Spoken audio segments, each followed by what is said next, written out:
Alright, good morning gamers, welcome back to the show. I'm your charming self-proclaimed yet still humble host Mukluk. Today we are back in Warhammer 40k Rogue Trader, and I believe we are at a spot where a big change is going to happen. I think it's basically the start of the next act, so I want to make sure that I am ready. So a couple things here. One, going to equip that knife.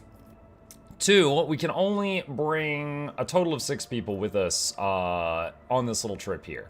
And of course, some of these people I brought last time, and I believe we have to bring Yrliet. Like, we just have to. It does not...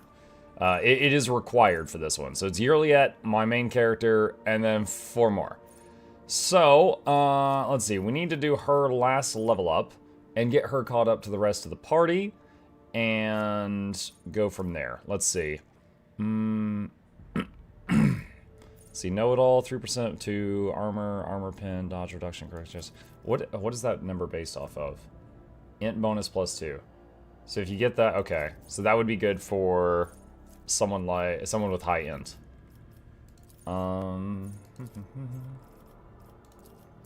Single shot deal damage to enemies other than the main target. Deadeye shot does an additional 14% damage. Yeah, sure, that's fine. Okay, let's see, combat insight, continuous analysis, alright, that's fine, okay, alright, that's good, and then, what else, so we gotta leave someone here, let's see, Pascal, I usually bring because of tech use, he's got 147, and logic, he's got 105. Jay is 86 and 80. Let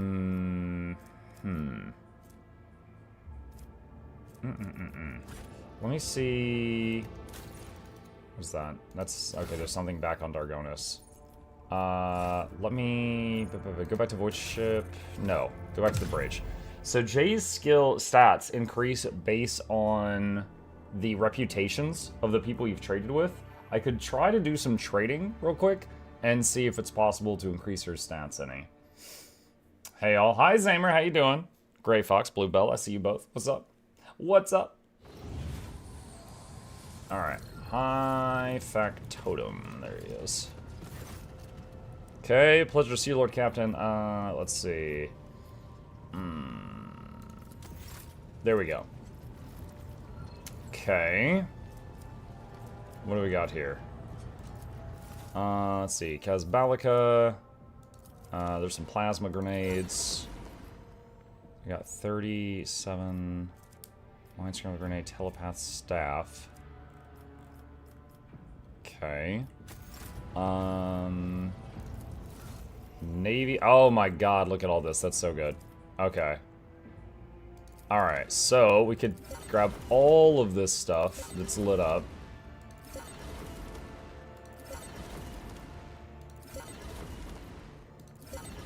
Yeah, the rogue trading in Rogue Trader is a bit interesting.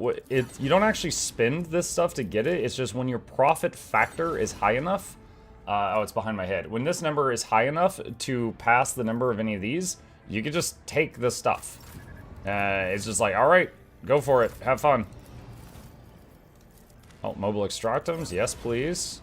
Trojan's manual plus Medicae. Hey, Mega Chad. Hi, Goddess. Plasma pistol, inertia boots.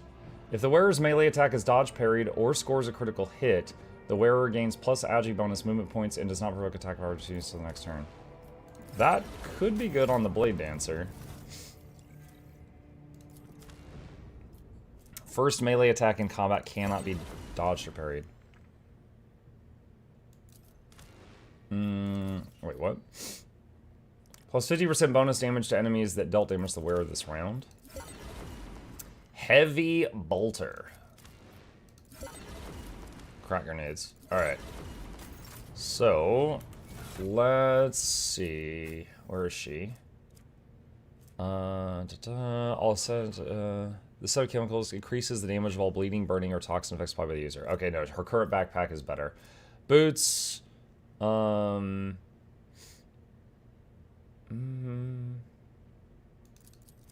Alright, yeah, we're gonna swap those boots out. Okay, ship stuff. Let's see. Or should we do more trading now? Let's see what we got. Reputation. Select tradable. Trade. Alright. Whoa, that took us from level 0 to level 6. Alright, Mind Scrambler Grenades. Bladed Boots, plus 5 agility, plus 10 athletics. Telepath Staff. Okay. What's lowest now? Fellowship of the Void. Select tradable. Trading. Okay, here we go. Monofilament Grenades. Pirate Chainmail. Medium Armor. Alright. Impulse Boots. What do these do? Well, whenever the wearer makes a melee area attack, they gain 2 MP and gain 10% critical hit chance. Lasts until the end of the round. Okay. Hey Monk, I've been watching your stream of this game and decided to play myself. Question for the traders, should I just give all my cargo to level them as much as possible? There are a couple of events that can happen in the game where it's good to have some cargo still on hand. Like, you'll meet a colony of sick people and you can solve the problem by giving them a stack of medical cargo. And if you don't have that, then the option's not there. So there is something to be said for keeping, like a stack of each thing if you want to, min-max a little bit. You don't have to, but alternatively, yeah, just level them as much as you can. The wearer can move without provoking AOO as long as they have less than half health. Acid Spitter. Okay. Let's see, who's lowest now? This one. Power Claymore. 15 to 20. Multi-keys, always useful. Cloak of Hatred. Each enemy killed by the wearer's area attacks increases the wearer's damage by 3% till end of combat. Dark Visionary Hood. Plus 10 to willpower, plus 50% damage to psychic and navigator powers, but minus 10 to weapon and ballistic skill. Plus willpower, plus damage to psychic and navigator powers. Okay, so put that on our navigator. Rusty Heavy Rock Saw. Reconstructed Flamer Pistol. Spinner's Breastplate. Plus 10% dodge if your agility is more than 50. Is that an upgrade for our local spinner? Alright, so a couple things here. One, navigator. Okay. Two, where is she at? It's more armor, it's the same dodge, better damage reduction. Yeah, I think it's better. Okay. I think we're good. Are we all excited for later today? No, I guess next Friday then. I mean, I guess later today, talking about the Guild Wars 2 stream, I guess that is going to be their opportunity to, how can I say this? Try to salvage the community's thoughts on the Antiquary. Because right now, it don't seem great. Let's equip that. Okay. So, I'm curious now. So again, his tech use is 147, logic is 105. Where's J? 8680. So those are still the same. Okay.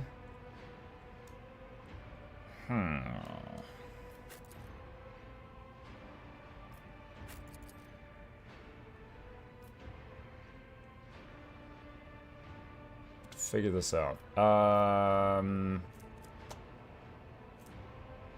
Alright, let's look at the ship. Where is the... right here. Alright, so we just got a whole bunch of ship components from the Navy. So let me see what what we could do here. Alright, short range, there's 2 shots. Okay, nope.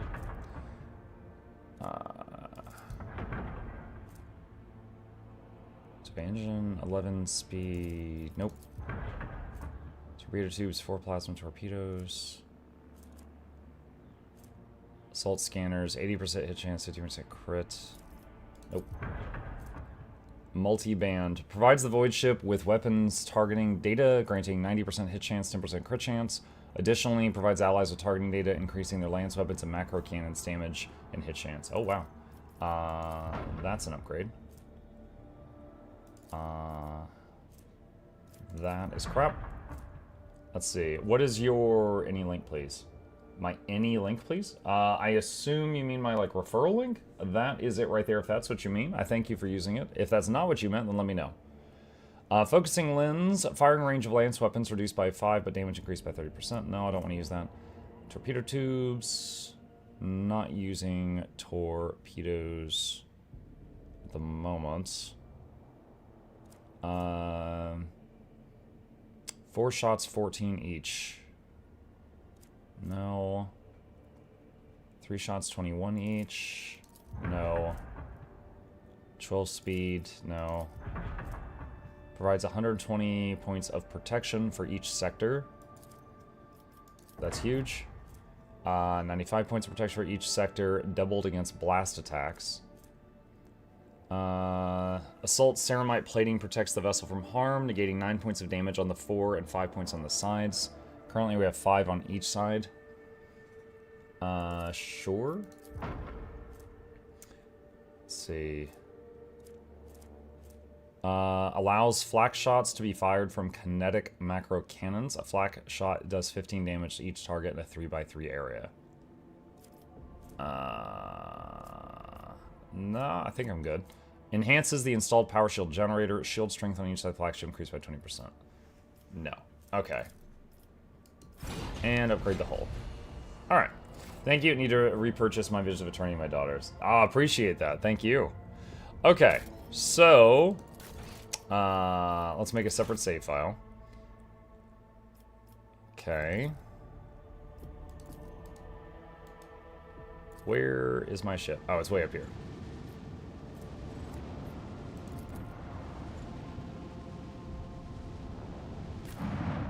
Alright, so, whatever people we bring, we just got them for a long while. And because I've done this part before, I can specifically remember what Cassia and Abelard and Pascal went through when I did this. Cassia is... You're not able to rescue her for a long time. So let's try Jay. And Cabela, I still need to bring Pascal because of his skills. And I think everyone else, I've not seen them play through this section. So Heinrichs, Cabela, Jay, I've not seen what happens to them in this area, so that'll be new. Yrliet, I kind of haven't seen either because I got last time I just abandoned her.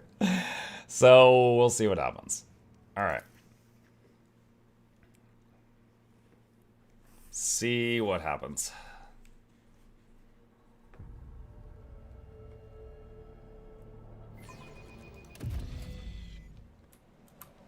Alright, so let's check our setup here. There will Intimidated be officers. No peace in my wake. Let's see.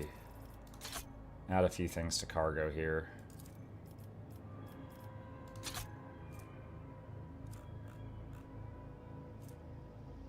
Ancient Force Sword, Ebonite Sword. Let's see, Toxic Knife. Splinter Pistols. Don't think I need those. Add to cargo. Basic Chain Swords.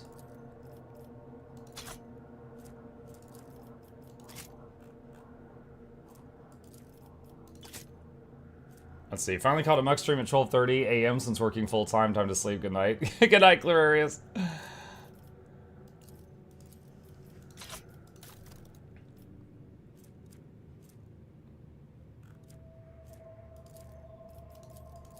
Let's see. Add those to cargo.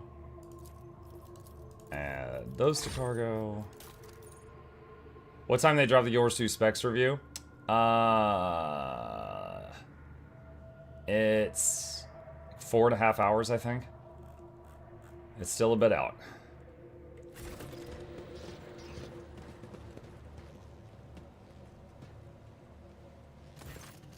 The lanky, haggard officer with sunken cheeks stares at you in fright. His body is shivering as if from a feverish chill, and his eyes are darting back and forth anxiously. Your lordship, rogue traitor, what brings you to our humble ship? Stop shivering like a leaf in the wind, Monkey. Answer me. Have you seen others like me in this system? If you have, tell me where, when, and under what circumstances your paths crossed and diverged afterward. The officer's eyes widen at the sight of Yrliet. His face grows even paler than before, and his lips move in a wordless prayer, unable to utter a word in response. What did you just say? Rogue traitor. How would a mere officer know who's standing in front of him? Jay's face changes, and she immediately grips the handle of her weapon. Heinrich sets his hand on his weapon and nods at the trembling officer. I have seen people like this before, afraid of their own shadow. More than that, I have turned my underlings into this. He has been tortured.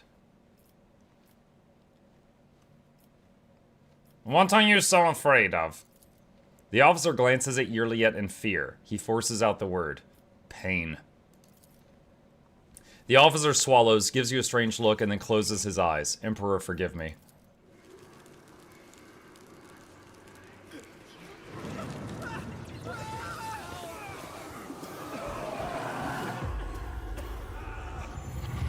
Oh, nice effect with the shadow there.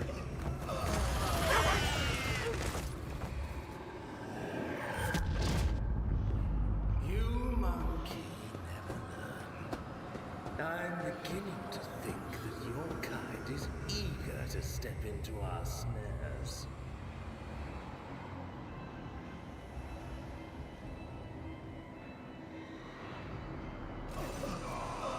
You gasp, sucking in the poisoned air, each breath scorching your insides with liquid fire from throat to lungs.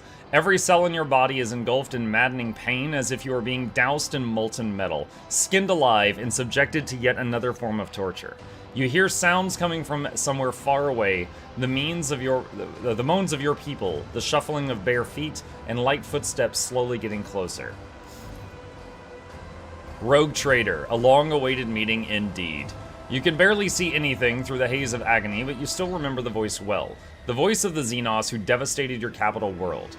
Mirazai's face is hidden behind a helmet, but his tone leaves no room for doubt. He is smirking. Yrliet, who is writhing in pain next to you, is barely able to breathe out. No, what have you done? Are you dissatisfied, my kin? I promised you that you would have your precious craft world survivors, and so you will.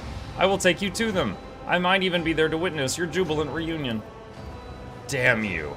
Heinrich growls hoarsely as he tries to get up, driven more by rage than by physical strength. I will strangle you both myself. Mirazai nonchalantly kicks the arm Heinrich is using to prop himself up, and he tumbles to the ground. That seems unlikely, Monkey. Both of your fates are now mine to decide. Servo drives whine under the tech priest's scarlet robe in a dogged but fruitless attempt to lift his body. The inferior flesh has betrayed me. Yeah, because his robot parts are fine. You must have punished it poorly, Iron Monkey. No matter. As a captive, you will learn how to apply the art of torture to make it feel the very thought of betrayal. Cabela reaches for her weapon with one hand while trying to support herself with the other. How could intoxicants overpower me? I was warned that one of the Monkey was fond of experimenting with incapacitating substances. This gas contains something prepared just for you. With a gloating sneer, the Xenos steps on her head, pushing it into the floor with a crunch. Mirazai takes a close look at your companions, squirming in agony, then gestures nonchalantly to someone you cannot see. Bring in the injectors. The Monkey I promised to Tvantius are among them. I do not want these wretches to move an inch until they are in the hands of the Arch-Machinator. As for you, there's a disturbing gleam in the Dracon's eyes. You will have your share of paralyzing dreams too, but I'm going to keep you. You are far too precious to be surrendered to a madman playing with fire.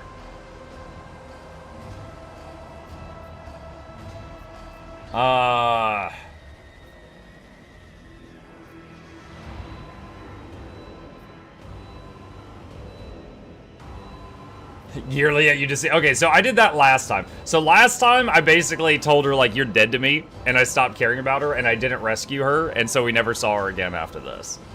We'll see if there's a way to do that this time. I'm not sure. It might not be very dogmatic to do so. You will rue crossing me again. Marazai clicks his tongue and shakes his head.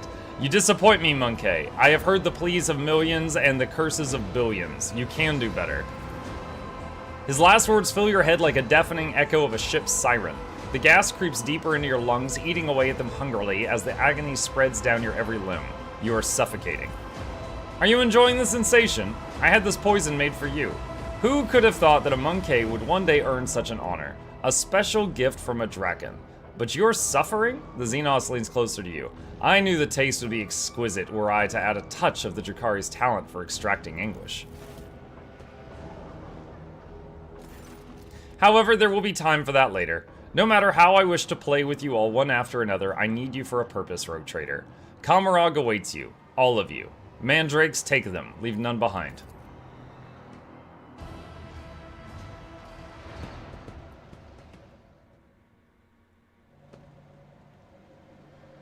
So I think we lose all our equipment here.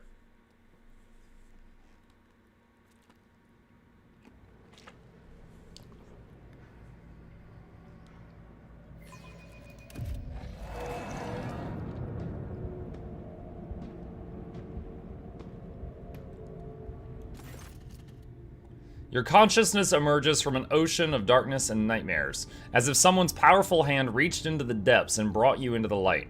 In the dark room, long and angular shadows move around and exchange remarks. One of the shadows approaches you, ripping apart the veil of pain and revealing features that look familiar to you. You are awake, Monkey. Marazai's voice is sickeningly sweet. He is looking at you with idle interest, rolling a soft and milky-colored object from one hand to the other. Our toxin masters spared no effort to drag you out of the induced dream. I must commend the Nightmare Weavers. The emanations of fear you exuded in your delirium are worthy of the highest praise. However, it is time to finish what you were brought here for. It is time to work for the good of the Cabal, Rogue Trader. I did say in the stream title today I was going to call a Xenos a heretic. This is the closest thing. Burn in the Emperor's scorching light, you filthy Xenos. Marazai clicks his tongue and gently caresses the object in his hands with the claws of his glove, making it emit a little squeal. It looks like you have acquired a taste for pain, Monkey. Have it your way, then. Resist the inevitable and know a new facet of suffering. The Drakari gestures to one of the shadows near you, and your head is forced backward. Marazai brings the hand holding the strange object closer. You manage to make out translucent, glossy skin, bluish pulsating organs beneath, and a little head with serrated jaws before the Drakari pushes the larva into your face. Wait, this is just the intro to Baldur's Gate. Carouse test succeeded. Sensing warmth, the creature springs into motion a moment later. As it blindly pokes at your skin, it discovers your nostril and rushes forward, stretching the skin and tearing through the mucous membrane. Unbearable pain overwhelms you as the larva begins to force its way through the soft tissue and cartilage, each of its movements causing a crunching noise to reverberate through your skull. The creature greedily bites into flesh and moves ever upward, past the bridge of your nose, past your eyes, and then something alien invades your consciousness. Darkness clouds your vision, but the sensation of an alien presence does not relent. Something both primitive and stupid in its stubborn effort is rummaging through your mind, churning out thoughts and changing them. You gather whatever remains of your willpower and desperately hold on to the part of your consciousness that has not yet caved to the invading power.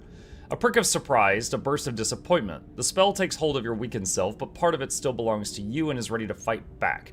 A stray light dawns at the edge of your perception.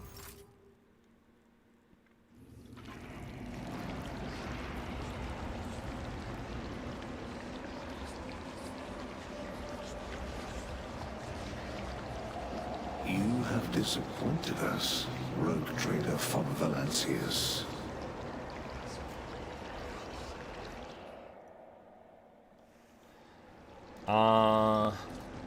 Hey, they left me my dog. How kind of them. What lies Lord Captain, we've beyond received an astropathic message from Dargonis. Achilles Scalander reports a Xenos raid against a merchant ship and Gartrafel's calamity. Okay. A new message from Scalander. Achilles' aides have reported that the Xenos leader will be heading an attack on the Paradise World Grantis.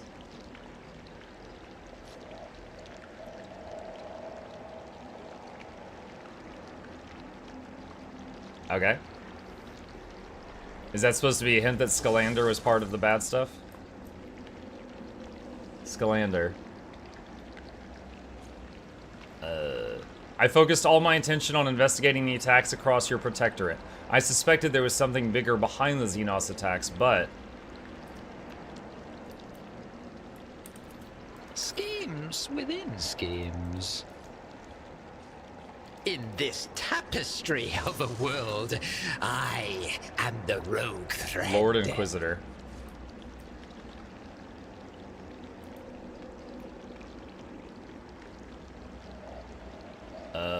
You gonna say anything, buddy? I'm going to ignore any minor liberties that you, esteemed rogue trader, may have afforded yourself.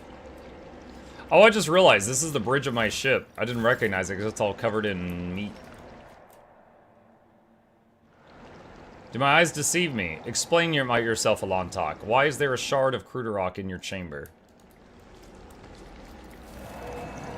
You are accused of consorting with Xenos, betraying the Imperium, and neglecting the interests of humankind.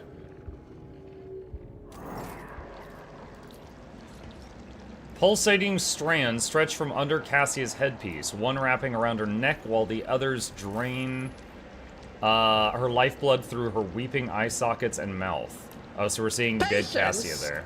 My nerves are frayed. Solomorn's bloodless body is sporting enormous teeth of iron pulled from the jaws of his loyal cyber mastiff. Ah. Every exposed area of Argenta's skin is mottled with an intricate pattern of scarlet blisters, crimson indentions, and charred tissue. A passing ray of light reflects off countless tiny blades that look like they sprouted from inside of Adira's body. Cabela's skin is marked in countless injection marks. Black tendril-like webs of burnt nerves radiate outward around each one. All of the cold trader's bones were broken. Her augmented arm was ripped from its socket, and the bones of every finger on the remaining hand are twisted and sticking out at strange angles. Pascal's augmetics were separated but not extracted from his body. The places where they connect to the organ tissue teem with predatory millipedes feasting on the coagulated blood and accumulated pus. Abelard Wersarian's limbs were amputated and then sewn back onto his body with remarkable skill and precision using human tendons. What? The Tribunal is waiting for your explanations. Come closer.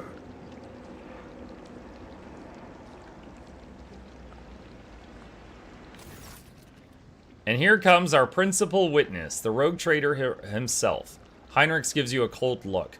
If the presented evidence was not enough to convince you, his testimony will conclude this confusing case full of oath-breaking, lies, and heresy. You dragged this boy into this trial and now expect someone will lend an ear to a lowly heretic's testimony? I thought better of you, Interrogator Van Kalox. I was so very wrong. Lady Theodora's voice sounds even harsher and angrier than you remember. The Lord Inquisitor makes a vaguely dismissive gesture. Enough. Let him speak. The sooner this business is concluded, the better. Are you going to watch the live stream later? Yes, during my evening stream later tonight. Then let us continue. Shielded by the powers of the Warrant of Trade granted by the Imperium, Theodora von Valancius more than once allowed herself to openly collaborate with Xenos. You've never seen such a contemptuous grimace on the interrogator's face. She plunged her entire protectorate into apostasy and heresy, including the current rogue trader, and went out of her way to prevent the Inquisition and me personally from maintaining order inside the Expanse. Does the rogue trader admit to fraternizing with the Xenos, serving them as a puppet, and rejecting the God Emperor's blessed light for the sake of his heretical desires and base profit? Decision consequences. You served the Xenos, you rejected his light, you reveled in your heretical desires and craved base profit. Yeah, that didn't happen.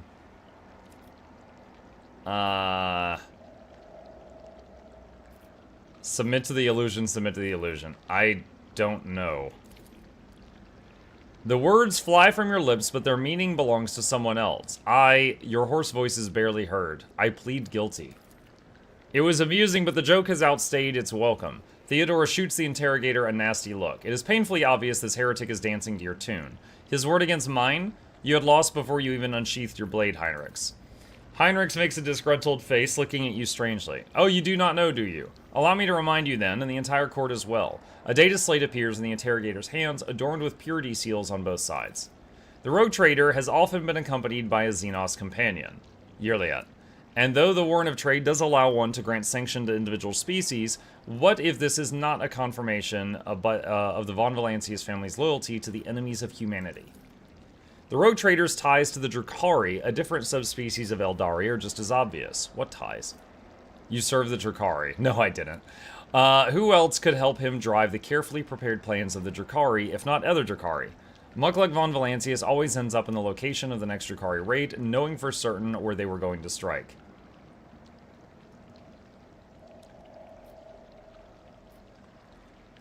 Wait, the Inquisitor himself gave me his blessing to use Xenos as I saw fit. Why then am I standing trial? The same feeling returns. Impotence, submission, and weakness. You no longer belong to yourself, even though your mind has not yet fully left your body. You keep fighting whatever's stuck in your head, but it's a losing battle.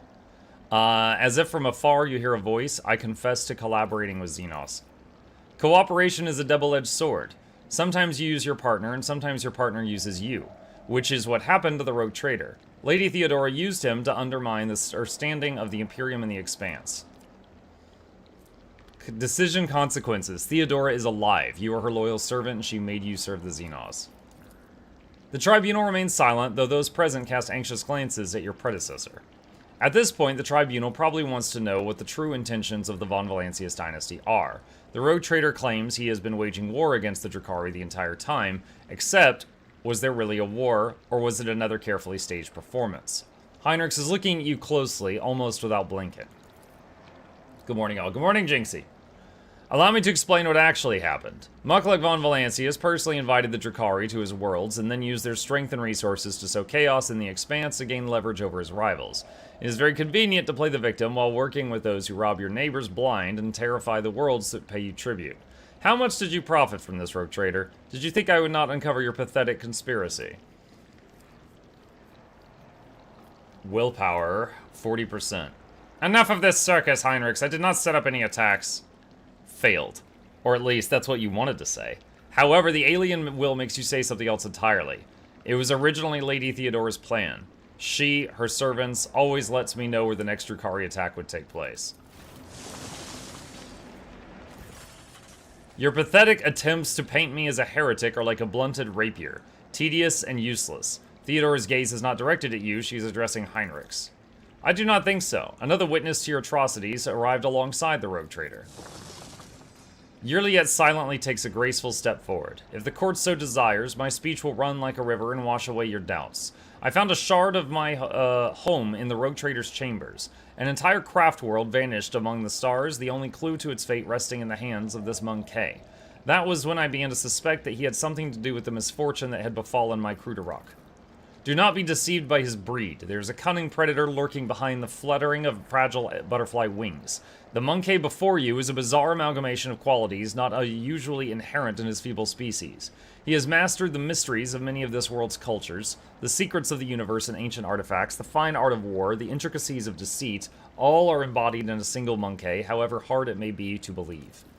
However, the thread that bound our paths broke the moment I realized the Monkey's involvement in the disappearance of my home. To flee the rogue trader, I tracked down and eliminated his chief tracker, who has pursued our kin in this part of the galaxy for many years, and thus earned clemency before this court. So Achilles did not simply vanish, you helped him disappear. Heinrichs nods curtly. I say he had only himself to blame. An agent who cannot recognize an impending threat is useless. Say nothing. Heinrichs nods with satisfaction, noticing your reaction, or rather the lack of it. The court has been presented with enough evidence, and I hope no one is harboring any doubts as to the guilt of the von Valancius dynasty. But let us allow the rogue trader to say his final word. We are curious to know what you have gleaned from this inquiry.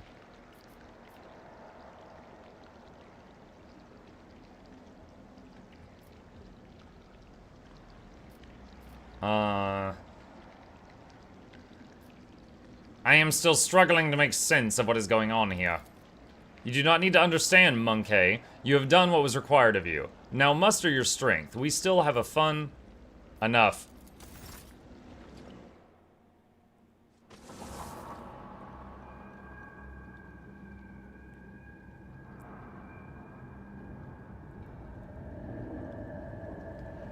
Ugh.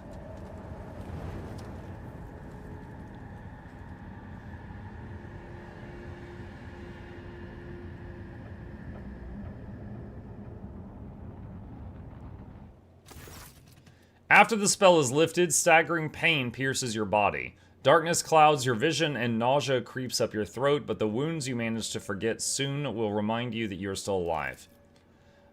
Marazai Azaraish, Drakon of the Cabal and the Reaving Tempest, First Blade to Lady Euremeris, Eviscerator of Illiridos, Blaze of the Barkhag Kingdom, and Slayer of Corocious the Pale. The commanding inhuman voice tears you from the voice of agony, and you see the silhouette of a Drukhari whose very presence makes your innards clench. How dare you come before the Council of Archons of the Dark City with this lesser creature? Lord Xenos, 0%. Look at the Drukhari upon the throne. One half of his face is hidden behind a golden mask with an intimidating visage. The other half is showing a malicious, sharp-toothed leer. The Xenos' elaborate armor is decorated with skulls and patches of human skin impaled on countless blades and hooks.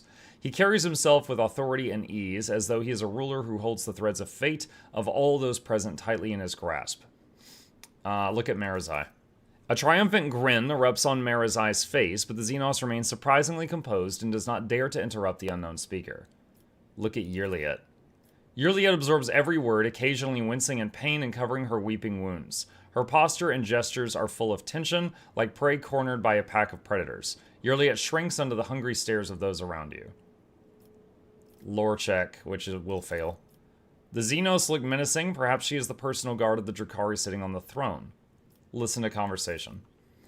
With the greatest respect, mighty Nazrake, Archon of the Cabal of the Black Heart, first among the chosen, voice of the Overlord of the Dark City, bringer of demise, conqueror of 100 worlds. Nazrake dismisses Marazai like a bothersome fly. The Council of Archons has heard enough platitudes. Drakon Marazai no longer wishes to... Sly intrigues, ruthless chill to jagged ice, turns lips and tongues, and I couldn't read the rest of that. Stranger. A vitriol verbose, the cut and thrust, keep time with fate's own machinations grave. But whose deft footwork leads to naught but dust, while from its brutal finish none can save. This play the puppet master granted me, through murky stalls a path obligingly. The puppet master has Vect himself invited you to this chamber. The Archon chokes on his own words, but quickly regains his composure. No matter. You can be our guest, Arbinian, but you are merely a spectator in this performance, and spectators do not belong on the stage, as you undoubtedly know. Do not interfere. The stranger presses a delicate finger to the lips of his sorrowful mask and says with a twinkle in his eye, "A shadow in the shadows will I be." Look at the Eldari who interrupted the trial. Success. The bright motley, the hollow suit, the mask hiding its owner's face, and the graceful subtle movements. Before you stands a Harlequin, another representative of the multifaceted Eldari race. The Xenos catches your eye and nods. For a moment, the play of shadows on the mask appears to twist his expression into a mischievous grin. Recall what you know about Vect, 20%. Fail. Judging by the Archon's reaction, this is a prominent figure in Drukhari hierarchy, but memory fails you. You are not familiar with the Xenos by that name. Good morning, MuklukYoutube. Hello!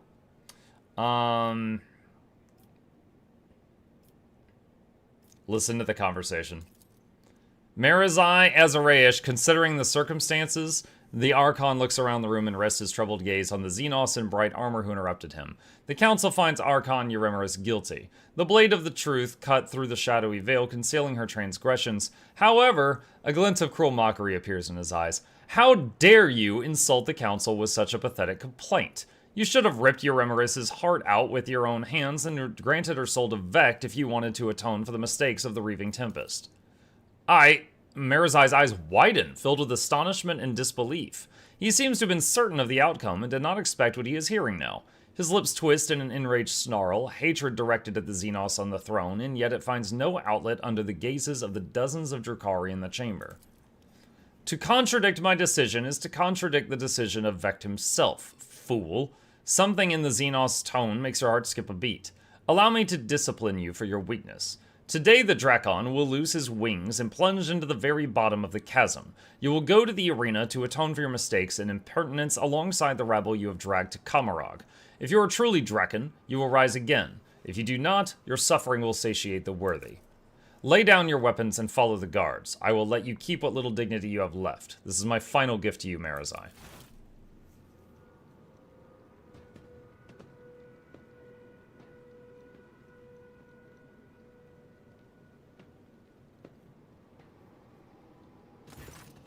The Archon nods in satisfaction and makes an unfamiliar gesture.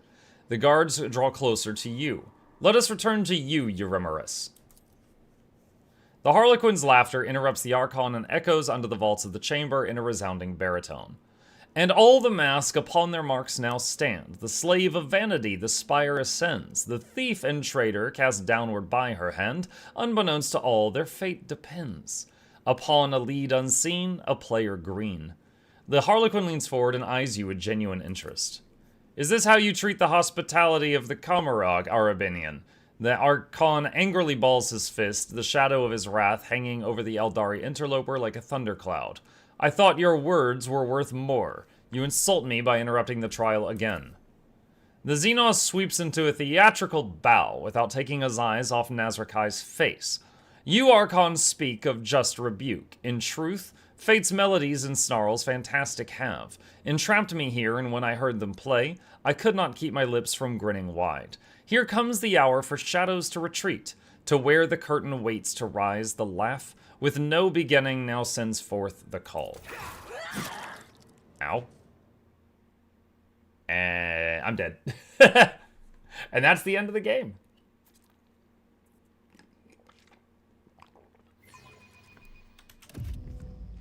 Strike me again and see what happens.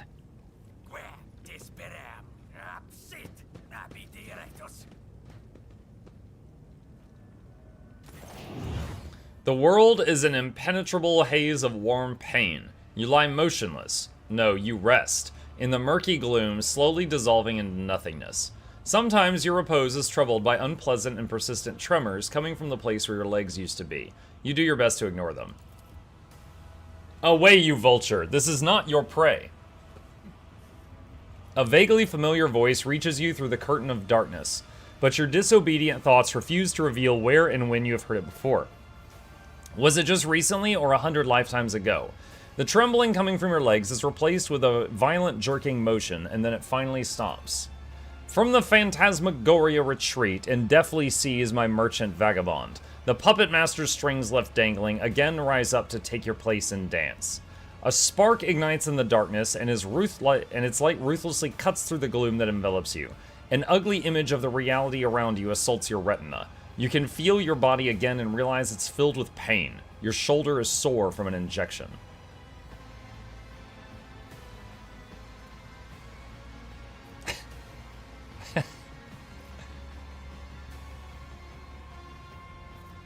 This is so... Okay, alright, let's just do it. Rogue trader Mukluk von Valancius lies before you. Kneel, and help me to rise. The stranger's tone speaks of bored indifference. Let your halter a steady crutch become, and vanity its elbow offer up. Carouse 100%. Which, so that's like... I don't really understand carouse. Like, it's a stat in this game, and I know it comes up when it's like a kind of like a toughness check related to physical stuff, like, you know, when you're drinking and things like that. But my guy is the tank of the party, so his carouse is really high.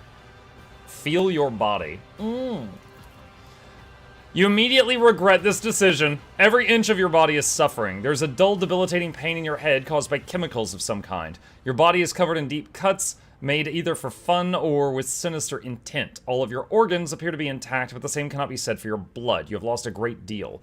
Finally, a strange gnawing spasm occasionally flares at the base of your skull. It is not severe, but for some reason it is what concerns you most of all.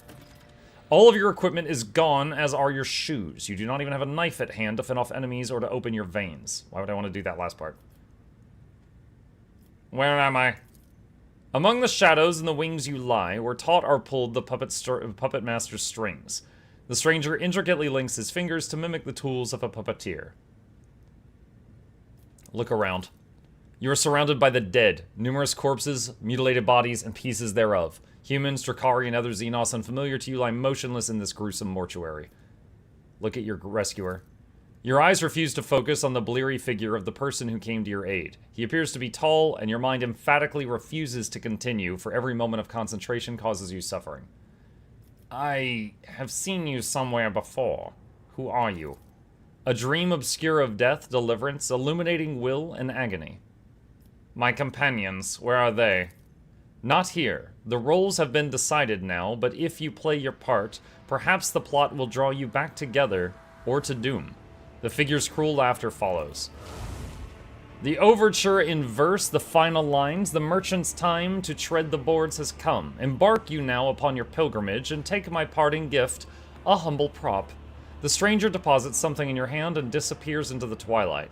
Received item, gift from beyond the grave. A gun. An unremarkable and weak pistol. The engraving covering its surface is far more valuable than any meager stopping power it might possess. Has plus 50% overpen. Attempt to rise. You may have commanded multiple planets and millions of lives in your former life, but in your new reality, not even your own feet will obey you. As if to punish you for your arrogance, your disobedient limbs send a sharp jolt of pain up your body. Willpower dogmatic. Overcome this trial in the Emperor's name, for your service to him is not yet ended. Success, of course! Your cracked lips work in tandem with your burning lungs to expel the familiar words of prayer. Each uttered line fills your body with his light, giving you strength and driving away the pain, as if the Emperor himself is commanding you to rise. You make another attempt. Muk has gained plasteel discipline. Plus 2 deflection permanently. What? That's cool. Plus 5 dogmatic. Your bare feet feel like they are stuffed with rags and refuse to obey. You have to draw upon all your willpower to suppress the rebellion and stand upright. The pain engulfs your whole body immediately, makes you question the wisdom of this act of defiance.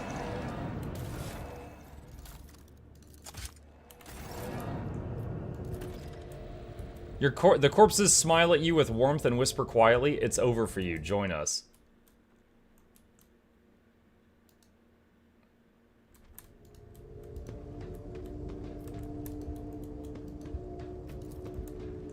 These corpses fell down here from above. You hear them whispering about the beauty of their long descent and the cruelty of the impact that broke their cold bodies. Don't hurt me, I've got nothing for you to take. Sings in my veins.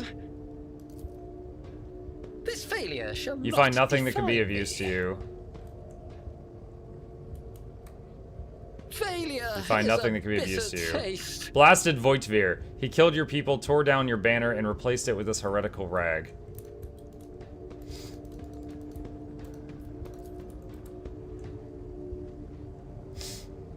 Applaud my brilliance. Skin patch. At the moment, it's impossible to remove trophies from cargo since communication with the flagship has been established. Okay, so... removes 1 trauma.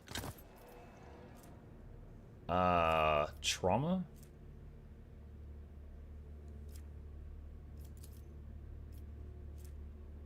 $100 wounds. Are all of these traumas?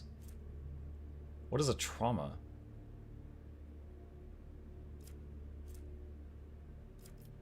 One, 2, 3, 4, 5, 6. Hold on. I don't know. So I have an injury. I don't know if I have a trauma. Your efforts are noted.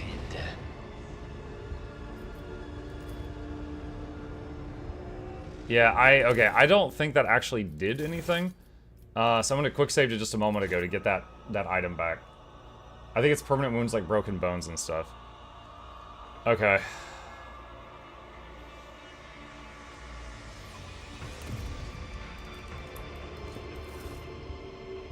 If you surrender to the cough and lie down, it will be easier to breathe and your lungs will stop burning.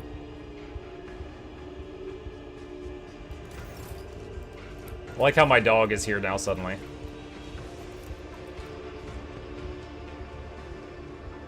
Is the bug still in your head? I think so. You find nothing that could be of use to you.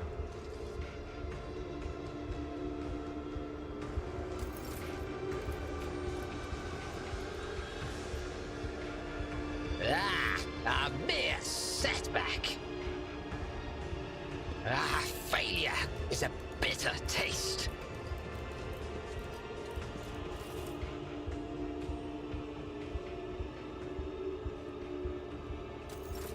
A tantalizing anomaly.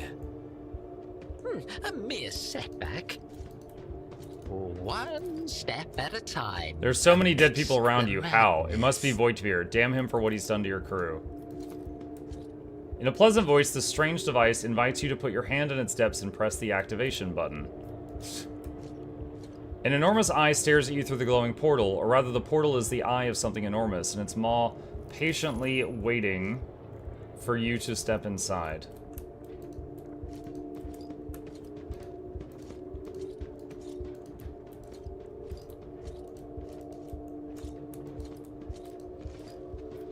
Athletics 100%.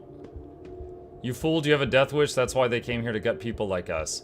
I'm still going to try to sneak past. Maybe they won't take any notice. I think they noticed. I told you not to let them see you.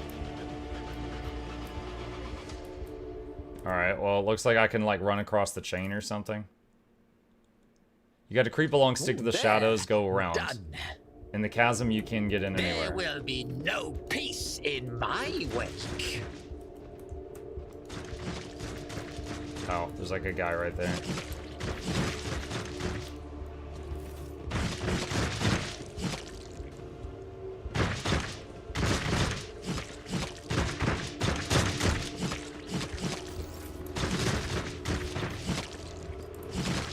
What's going on here? The brave enforcers spend their every waking moment training. After all, Voitvir could return at any moment. Try to take your ship again. The barking of a weapon discharges become Theodore's disapproving grumble. You consider that to be the face of a rogue traitor. To the pit. What lies beyond?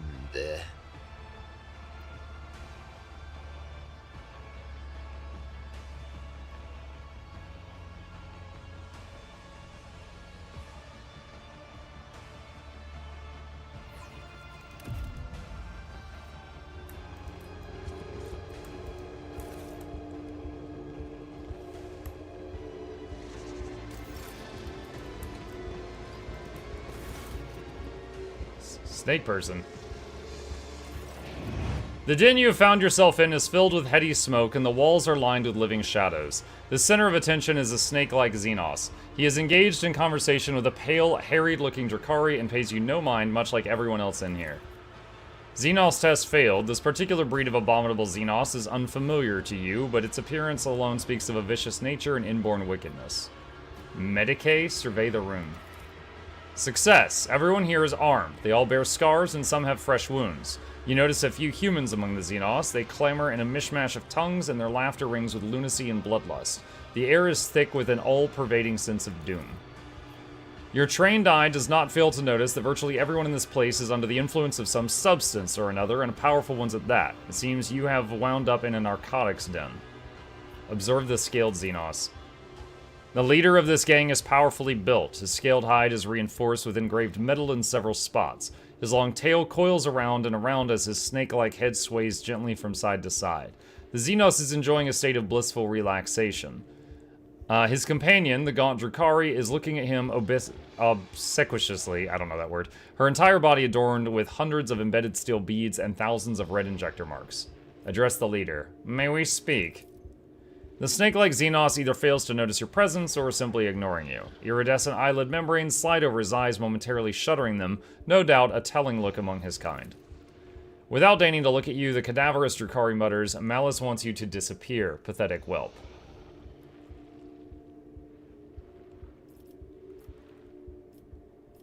I require aid. I am wounded. What makes you think I care? No, don't answer. I don't care what makes you think that. You are Malice, I take it? His serpentine head turns to you with inhuman fluidity, his forked tongue tasting the air. I am Malice, you are an inconvenience. Get lost or you'll find how Malice deals with inconveniences, humanling. Step away from the Xenos.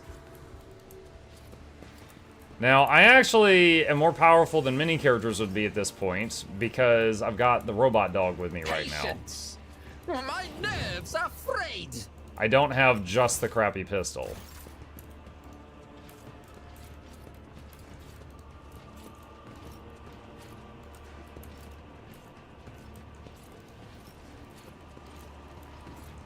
Tech use, try to fix the mechanism.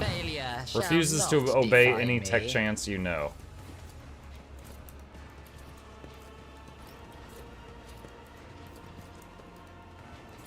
Examine the gladiator's wounds. A gruesome blow has caved in the gladiator's skull, but surprisingly, he's still alive. Sings in my veins. Okay. Step back outside.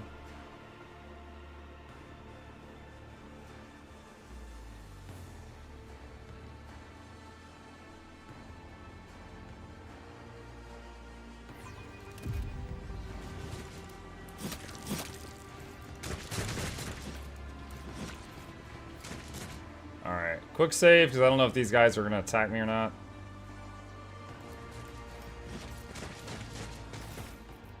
Ooh, here we go. Got some stuff. Can't use the Drakari armor, but we can use those boots. And we got some grenades.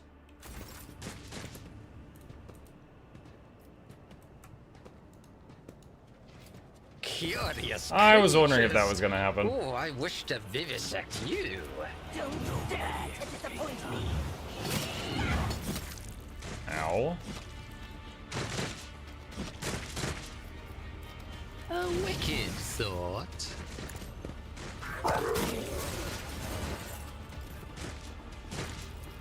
A genius at work.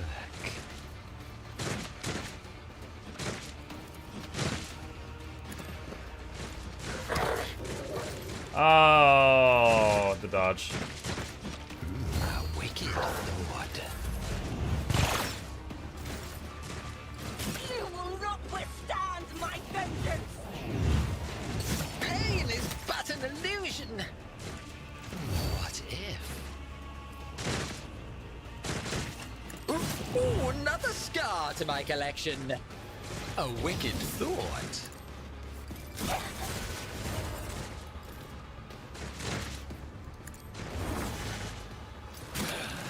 I will tear your heart out for this.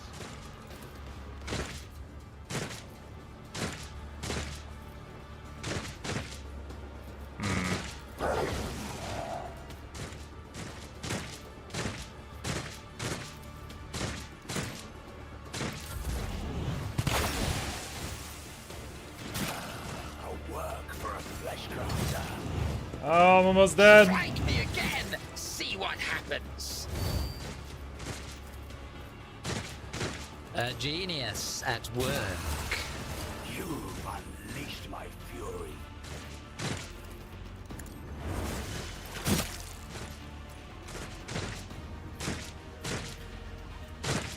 I won't sully myself with that. A wicked thought.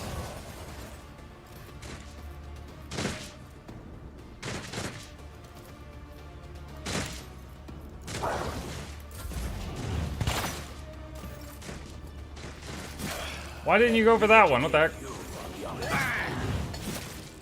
I'm glad we put regeneration on this character, because dang. A wicked thought. Why didn't you attack him just now? You should have. Genius at work. Let's see. I refuse to bow. Nice. Okay, that hurt.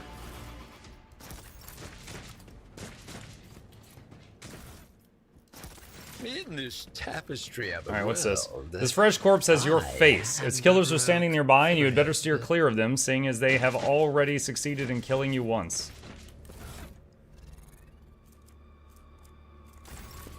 No equipment except the grenade from those guys that I can use.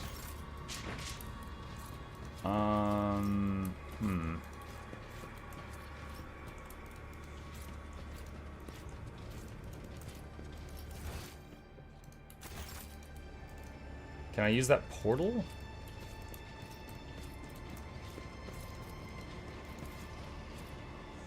Not at the moment. Okay. Alright, so I was thinking there was another path over this way past those Drukhari, but that does not seem to be the case. See. Oh, yes. They all will see. The dead man grins condescendingly, beckoning you to take a place beside him. He has this life figured out. Alright, so I guess we need to go bother the snake guy again. Back to the pit.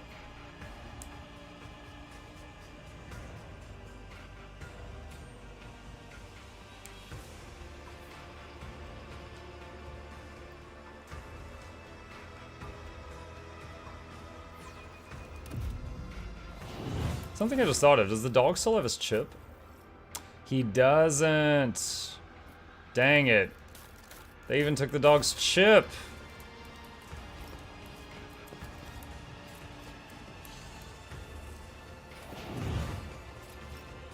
Oh, one step at a time, amidst the madness. Let's see. I can pay you handsomely for your assistance. You have nothing. Don't waste my time. The Xenos keeps his attention focused on the Drukhari, but his scaled fingers holding an elegant-looking injector clench in displeasure. He speaks slowly and indolently like a snake about to enter brumation. Corral's 75%. Grab the injector from his hands and use it on yourself. I need this more than you do, Serpent. Whatever you just injected into your body, it has not done it any good. You feel as if you are engulfed in flames and every muscle is cramped as if struck by lightning. But you will yourself to maintain your composure instead of dropping to the floor to roll around howling in pain. That was an agent we slith inject to protect ourselves from the cold. I can only guess what it's doing in your bloodstream right now. But I'm impressed by your fortitude and your limitless nerve. What do you want from me? Nice, I made my body worse. I need a healer. And what will you give me in return? I wish to return to my domain in the Coronis Expanse. Many dream of that. Now, how do you imagine that would work? You think I'm going to just take you there in my void ship? I don't have one. We shall discuss this later. Well, the little strength you had left in your body has run out. You collapse to the floor, and the darkness that nearly extinguished your mind permanently envelops your vision once more. So I'm like, I need a ship. And he goes, I don't have a ship. And I'm like, we will discuss this later. And then I just like pass out right in front of him. Through your drumbeat of your heart, you hear Malice's voice from somewhere far away. Patch up the humanling. He has character. I like those ones. Sensation slowly returns to you. Your body is still in pain, but you're no longer on the brink of death. Your wounds have been crudely closed with metal clamps, and your throat is packed with injector tracks, as though you have been wearing a neck pillow of needles. The ones who rendered you this first aid to you was certainly not a qualified chirurgeon, someone who would typically be permitted to minister to the person of the illustrious rogue trader. It looks like you're back with us. I don't know whether to offer my congratulations or commiserations. The scaled Xenos looks at you with without the slightest deference. Thank you for your help. I do not want your thanks, humanling. You will earn back every stimulant I spent on you. As soon as you stand up, you are seized by a strange sense of unreality. It is as if you are still there in the wicked darkness and everything around you is merely a twisted mirage. Doubt seeps into your mind like a poison, sundering its contact with your body. You have to make a deliberate effort to hold on to the thought that you are you. What is your mind maggot? What? Is your mind maggot giving you trouble? I saw it latch onto your spinal cord when you were being patched up. A fat, well-fed grub it was, with lots of teeth. It's dying now. They have a short lifespan, and that means its poison is especially toxic. You'll lose touch with reality from time to time, and when the mind maggot dies, the final dose of poison will make you think your body is not your body at all, and then your heart will stop beating. You've gained mind maggot's agony! A dying parasite in the rogue trader's body that is poisoning his mind with hallucinogenic toxin. Oh, great. I could have pulled that thing out of you, of course, but I thought, why should I?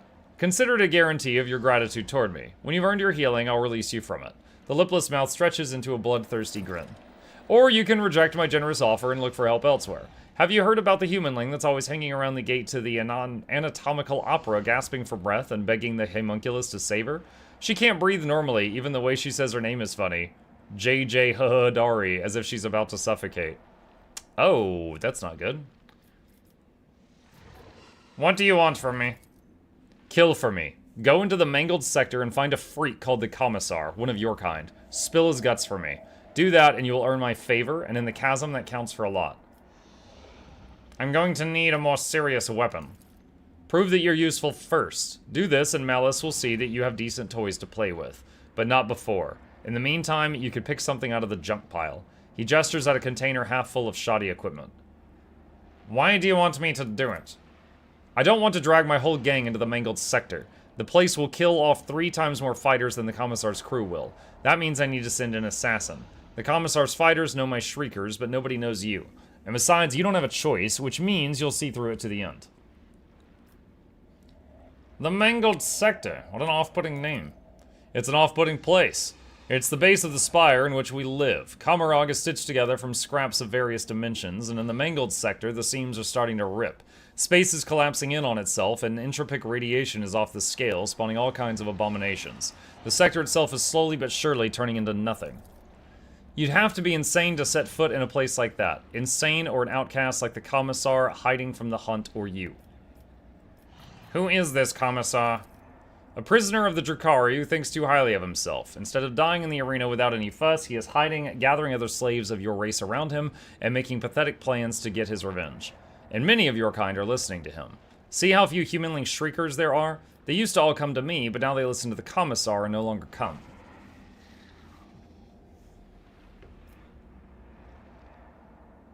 I have no interest in killing anyone for you. That's what you think. I'm not even going to punish you for your disobedience. You'll think about it and realize on your own that you won't survive in Kamarag without friends. You need shelter, weapons, and a healer. And I need what's sitting on the Commissar's shoulders. Bring me his head, and in exchange, I'll share my toys with you. They make surviving in Kamarag possible. Here you have this disobedient thing. It refuses to do what I say, so it will either become meat for the arena or allow you to strike an extra blow against the Commissar. And if you think of lying to me and running, when you're on the street, look for a humanling dressed in red with a cog on his chest and a face full of misery. See how he is dying alone with nobody to help him. Your death will be just the same. Okay, well, there's a hint on where Pascal is. There's my dog. Okay, so we just leveled.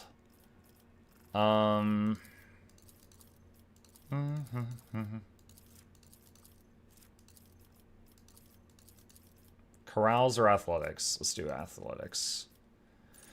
Okay, let's see. Brutal Hunter. Access Harris or rehearsing.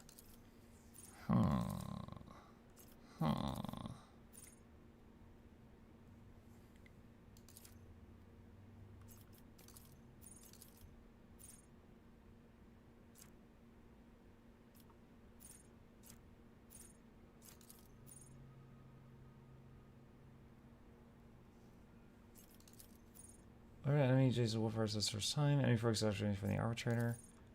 Mastery, armored hide. Automatic protection. Let's see. Brother in arms. Chain wall. Each subsequent hit scored by the Cyber Mastiff against apprehended enemy does plus familiar strength bonus more damage. Stacks reset when apprehend used again.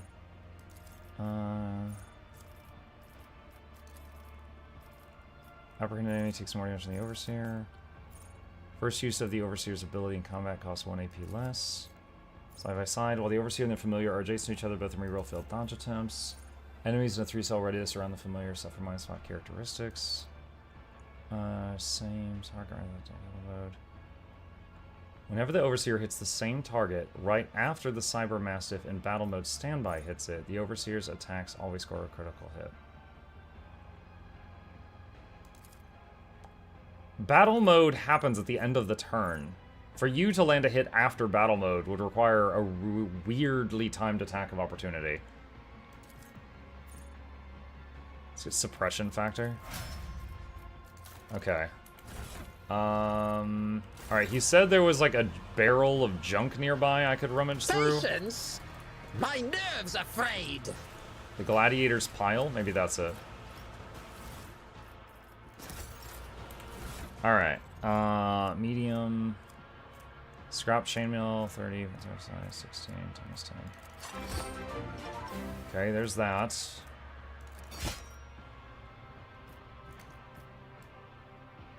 Great sword. Sea Tree, thank you for the prime. Appreciate that. Welcome. 5 to 7 bleeding, 14, 20. Does this have parry on it? Yeah, swords have plus 10% parry. Okay, I think the great sword is the best option right now. There will be no peace in my wake. A familiar sense of unreality rolls in, breaking the connection between body and mind.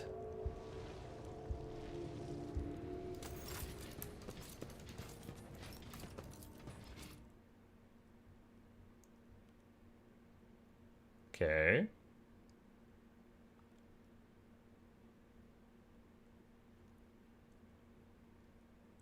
I'm guessing now either another path will open up or I'll be able to go through the portal.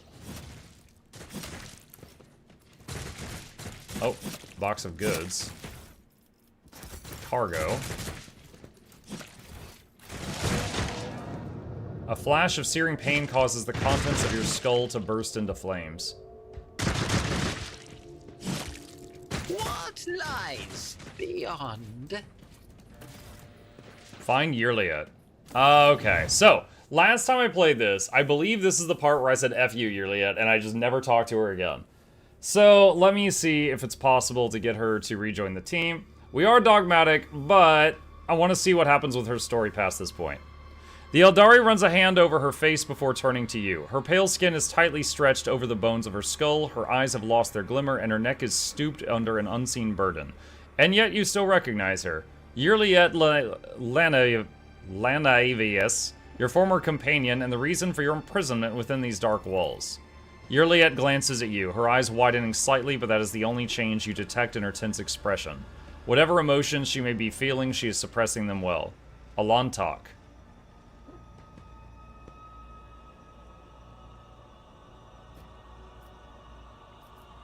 Look at the Drukhari surrounding Yrliet. What is going on here? Step back, Alantok, Yrliet says in a trembling, barely audible voice. You have suffered enough. One of the Xenos who were watching Yrliet torture the silent victim steps forward. Did the monkey come for a taste of pain? Then you must have patience. Our little guest still has so much suffering to extract from her first victim. Your prey is far from empty, Yrliet. Do not hold back. Yrliet grips the blade in her hand and immediately winces. Her spirit stone is emanating a red glow. She touches it with an expression of anguish. The suffering overwhelms me. No more. I cannot bear it any longer. Alright, so quick pause here. Both her and them are the same type of, like, space elf people, but my limited knowledge on this is, like, she's an Eldari, they're a Drukhari. They're kind of like cousins. I know Drukhari feed off of pain. Like, literally, by torturing other people, they gain sustenance. So, but I don't know if an Eldari can become a Drukhari. Like, I don't know if they get her to torture people enough, if she becomes what they are, or if this is just some game to them. I don't know.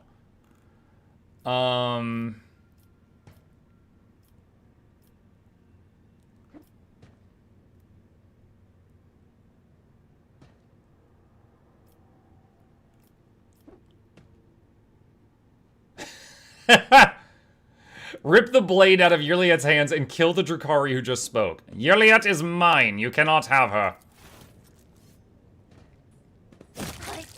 That wasn't the blade she was holding. The Drukhari is too enthralled by the victim's torture to react in time. The blade goes through his throat and the Xenos collapses with a visceral wheeze.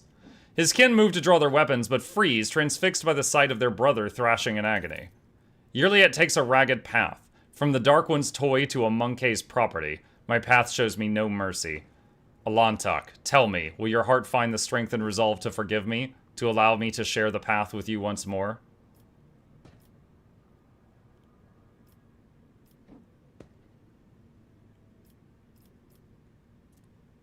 We will yet have a word about your deeds. Now, however, it is time to leave. She nods wearily. You are right. Explanations and understanding are now ours to pursue. And yet, your willingness to take me back astounds me, Alantok, and it frightens me in equal part. Asurian, heed my word, I will not fail your faith in me again. The spirit stone in her breast flashes and slowly dims. And now let us walk away from the nightmares that sink their stings into the darkest recesses of my ravaged soul. And she joins the party again. Okay. Alright, so first off, she leveled up. What do we got? Her awareness is really high. Lore Xenos.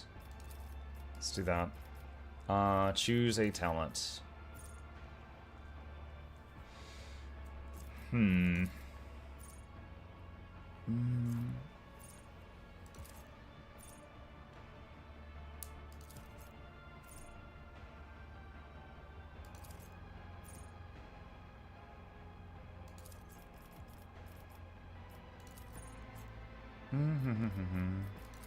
Keep your distance.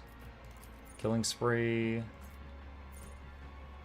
Lethal connection.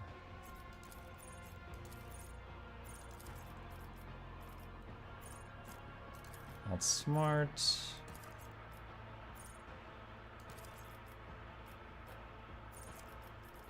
Killing spree looks good. Stacking damage bonuses for hitting openings. Okay. She can use the Drakari stuff. Let's see, 40, 40, 20, plus 50% dodge if you have more than 65 agility. She does not. So 40, 40, 20. That's 45, 15, 25. So lower dodge, higher armor.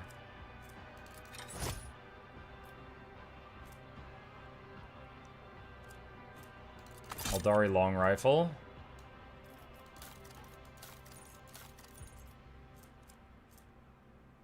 Liquefier grenades.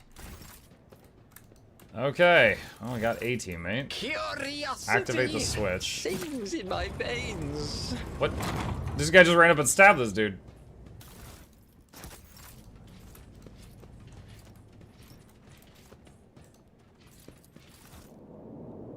A flash of searing pain causes the contents of your skull to burst into flames.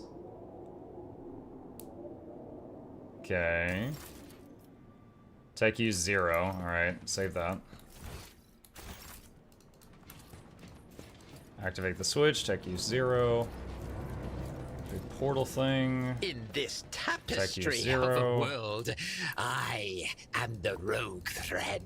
I wonder if I click this stuff that and like fail a skill check and then someone else joins the party, if I get another chance to try it.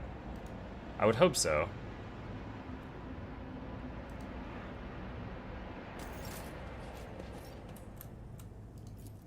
Zero.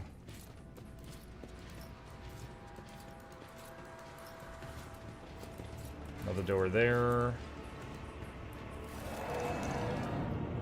Familiar sense of unreality roils in, breaking connection between body and mind. Good morning. What's up, Nintendo?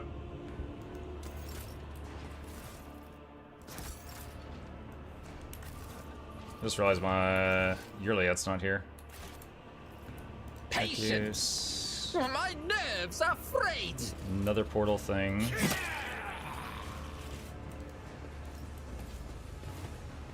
Loot these two people that just got killed.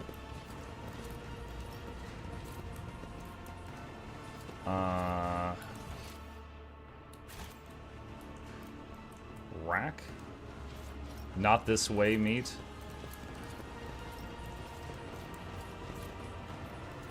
Does this go to the other portal at the other end?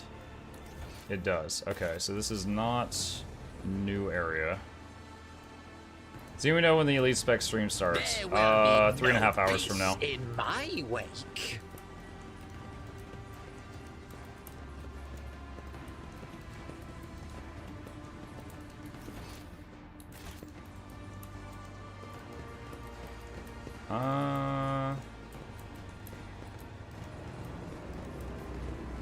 Portal to the arena.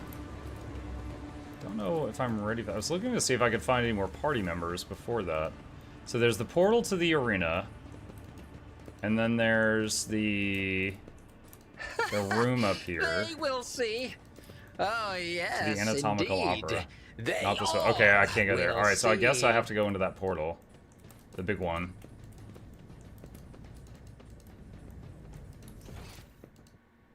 Okay.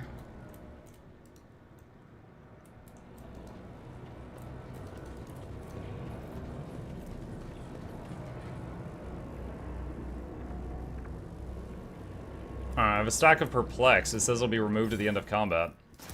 But I wasn't in combat. Yes.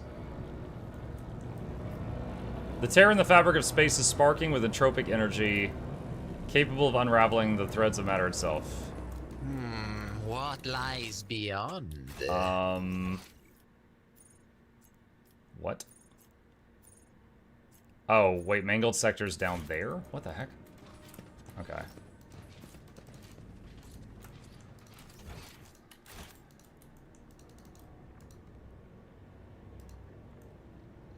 Haven't ever seen this before. What kind of game is this? Hey, Stellar. This is a CRPG, or classic RPG. A recent example of that type of game is Baldur's Gate 3. Lots of story, lots of lore, and the gameplay when you get in combat is turn-based. Depending, in this game, depending on the part of the game you're in, you might be controlling characters, like, you know, people, or you might be controlling, like, a spaceship, like if you're in a space battle. But, you know, the combat is always turn-based. And I think we found Pascal. The crooked figure wrapped in crimson looks nothing like the Pascal Hanuman you know. Before, his silhouette, hunched though it may have been under the weight of his potentia coil, used to radiate authority and the power of restricted knowledge. Now he simply looks broken. His raiment is soiled with dark red bloodstains and black blotches of sacred unguents. His mechadendrites wriggle sluggishly like dying snakes. Pascal does not look at you, for his gaze is focused inside his own body. There is a horrible gaping wound in his chest, and you see glinting, clanging mechanisms squirming within.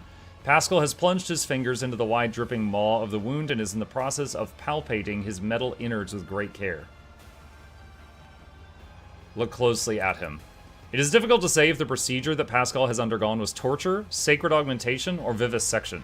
His flesh is covered in fresh sutures interspersed with wounds that no one has taken the trouble to stitch up.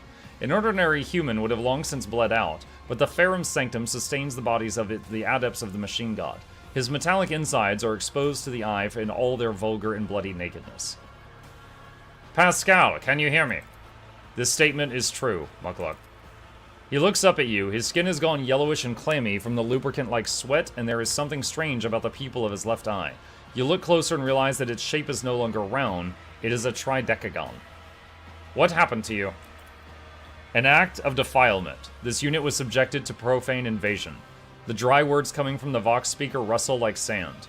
Under the cold layer of formality, you sense panic. A Xenos touched my Ferrum Sanctum, removed parts of it, and changed other parts. Branded my true flesh with ulcers of forbidden metal. What became of you after our capture? This unit was immobilized, transported to the laboratorium of a Xenos with the designation Tvantius the Arch-Machinator, studied, anatomized. His vox began to vibrate ominously as if he's about to burst into a hysterical scream.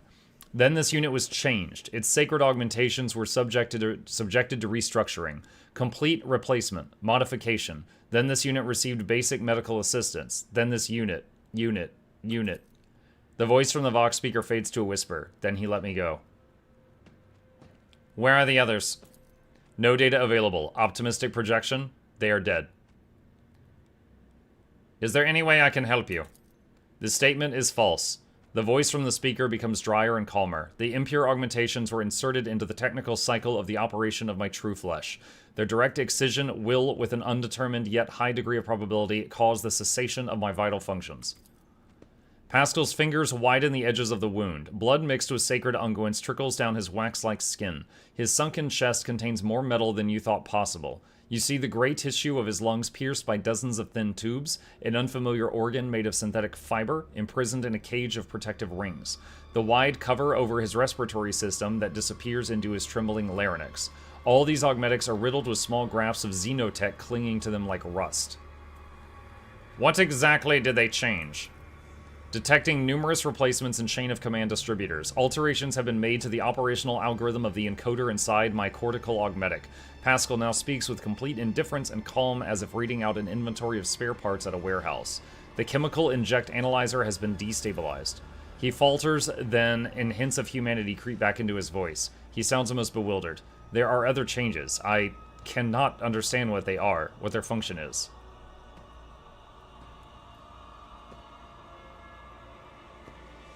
If it does not pose an immediate threat to your life, leave the xenometal inside your body for now. We will deal with it later. Request denied. Due to violation of the 9th universal law, alien mechanism is a perversion of the true path. Oh god, my persuasion's low. You are a warrior of comprehension. Survive, then, and comprehend. Failed. Stubborn fury flares in Pascal's gaze. I am a warrior of comprehension, and I comprehend whether I survive or not. Pascal sinks his hand into the open wound, crumples the fragile augmetic with his metal fingers, and tears it out. The metal piece drags wires and veins along, causing a torrent of blood to gush forth. His internal motors screech, and a cascade of convulsions buffets his body. The indicators of his potential coil flash in alarm. His voice trembles with pain. Cleansing process initiated. The process will be completed. Now it is time to focus on regaining our freedom. Pascal's knees buckle, but there is steel ringing in his voice. Cleansing process initiated. The process will be completed. This unit is ready to serve. Praise the Omnissiah. Interesting. So last time I did this, my persuasion was high enough, I convinced him to just leave it, and then he spent a lot of time in the future trying to figure out what they did. But this time, not so much. Okay.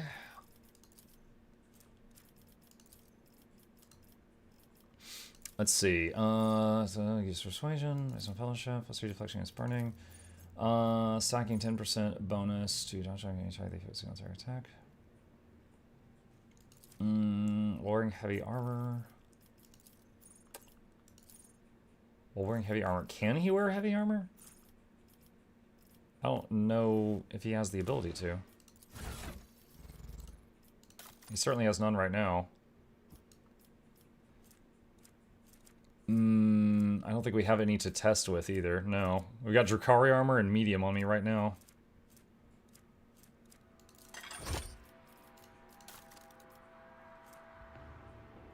Auto gun, shotgun, sniper rifle. Alright, put that on his bionic arm. Give him an axe for his human hand.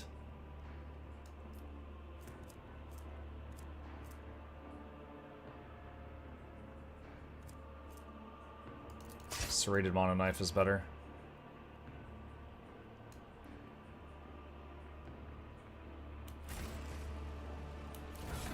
Okay. Let's see. Logic. Okay, what are we doing here? Skirmish protocols and fixing machines for use melee attacks to additional damage. Plus dodge reduction and parry reduction on melee weapons. Machines for escape protocols. Exposing communion. Acceleration protocols.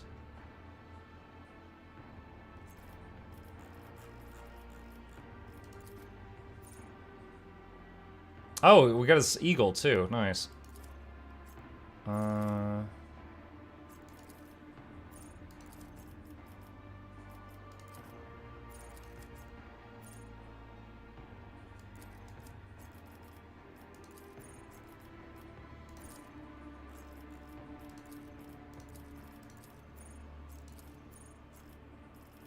Swift Shadow's fine. Okay. Then there were 3. And we got our guy with the ability to hack and stuff back.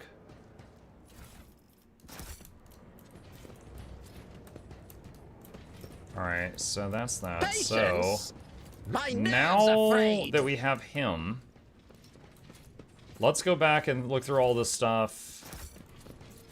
Mike, you gotta stop giving everyone a pet. Well, the whole thing with this DLC is they added pets, Blag. And so, of course, I had to try them. There was, what was it? There was the eagle, the raven, the dog, and servo skulls.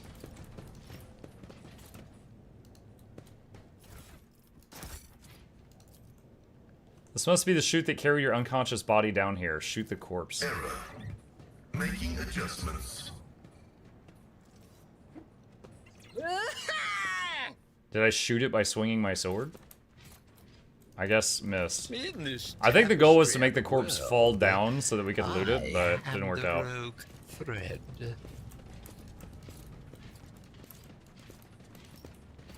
Tell you what, though, I would not have won that fight against the 3 Drukhari earlier if I didn't have the dog. This explorator is blessed with multifunctionality. Not a chance.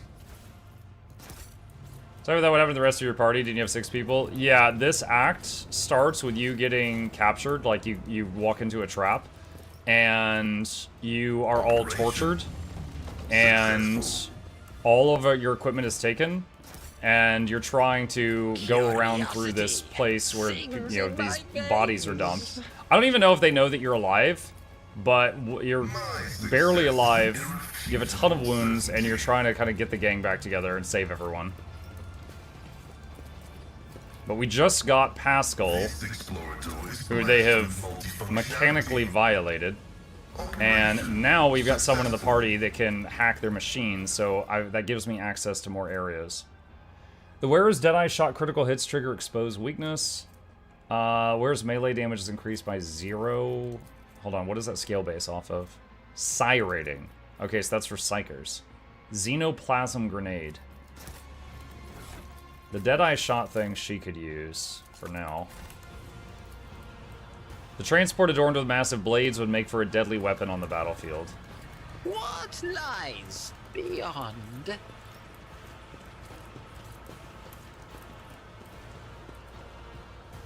The machine gun grants the insight. At the start of every turn, the wearer's allies gain deflection equal to the wearer's psi rating. Whenever an ally suffers any damage and loses non-tip wounds, the effect is removed.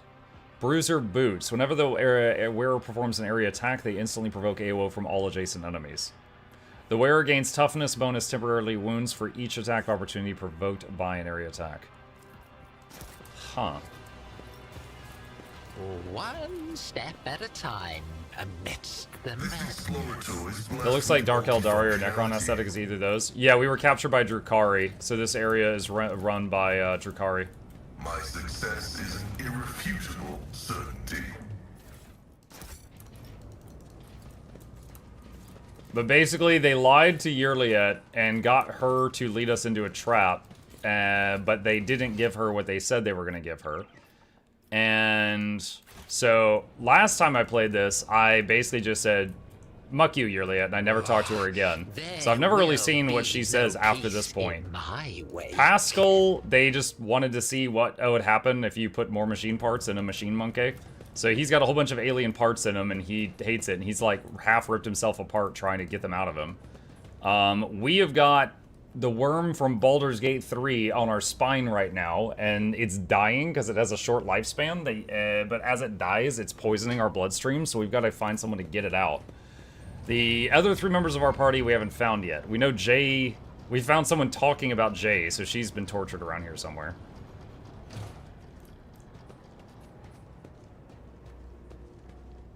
And who else did I bring? I brought Heinrichs and... Oh, Cabela.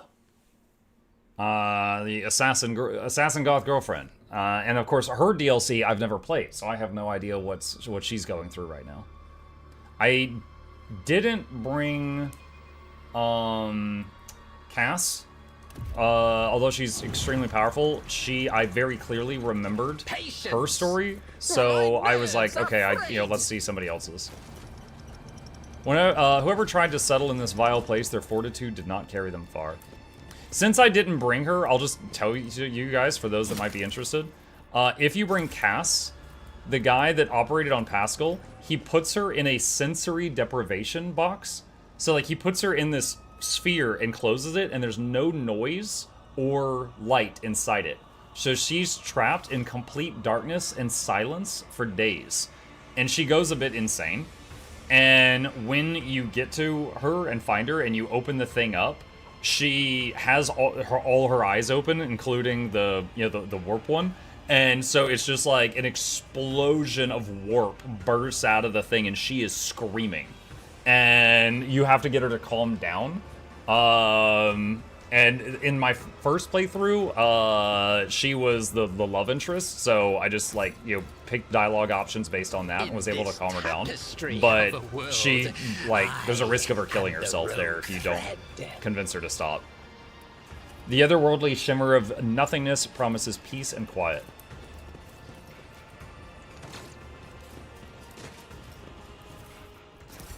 You replaced your body with iron, but greed cannot be cured with cold metal.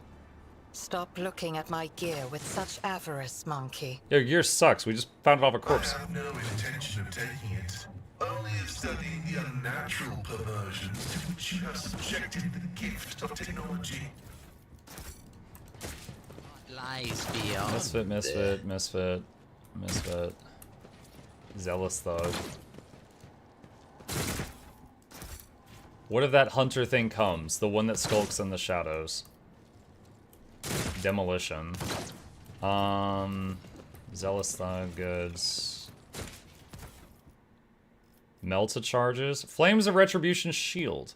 At the start of combat, the wielder suffers 1 level of burning and cannot remove burning through resistance tests. At the end of their turn, the wielder inflicts 0 levels of burning on all adjacent creatures. If enemies affected by Xenos or demons, they additionally suffer 0 fire with 5% armor pen. Shield allows the wearer to block attacks. So wait, it's a shield that sets me on fire, but then it sets other people near me on fire? We do have regeneration. We might be able to take it, but that is one hell of a fighting style.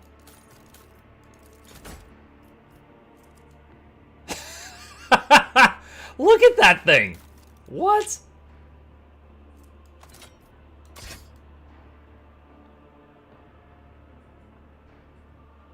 What if we combined a flamethrower with a shield?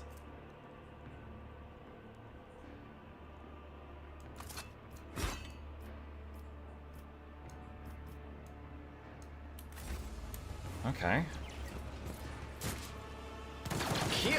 So there's the commissar. That's the guy that we were told, if you want help, you need to kill him, and then I might help you. Lord Xenos, examine the corpse.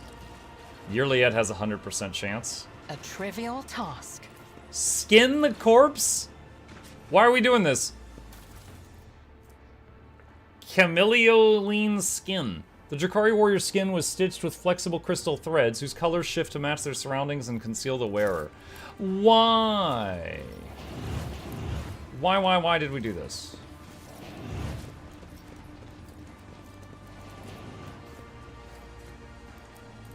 Alright. I got a little bit of PTSD going on right now. I remember, if I go over here, there's a boss fight.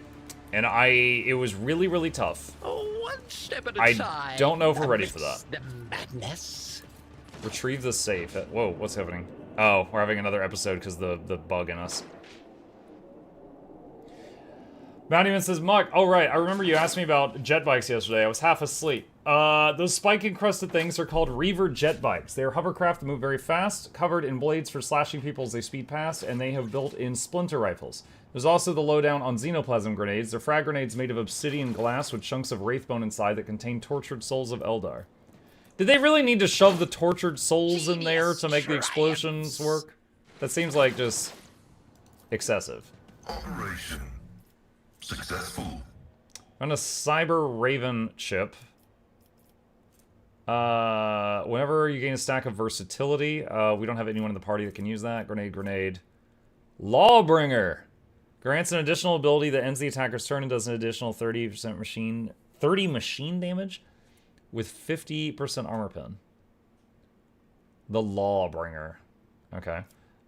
Defensive boots. If you did not spend MP during your turn, you double your cover efficiency and half cover until the end. Okay. I will use the club. I am the Lawbringer.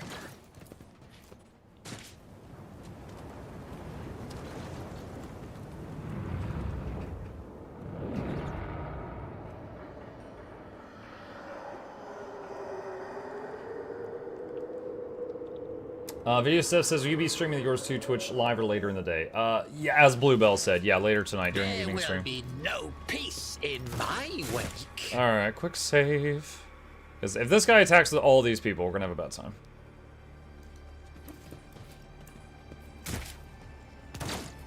The makeshift Aquila looks somewhat pitiful, but the evident diligence and passion that went into its creation speak of the piety of its makers. Commissar. The stately man in a commissar's coat and a tall service cap greets you with the sign of the Aquila and a solemn announcement. Another loyal servant of the throne has found his way to us through these confounded catacombs. Fear not, approach. If you have faith in the Emperor, then you will find only allies here.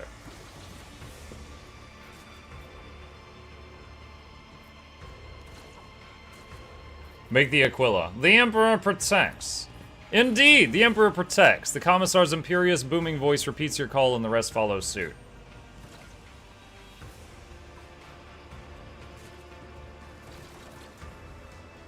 Malice sent me here for your head, however I have no desire to cause you harm.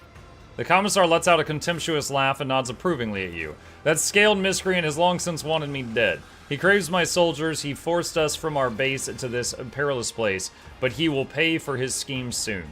Once my plan is set in motion, it is a disgrace to serve one such as he. You ought to join our ranks instead. Together we will break out of this accursed city. What is your escape plan? The Commissar's speech is brisk and energetic. Some of our own have captured a small Xenos ship that was moored for repairs at a remote unused dock.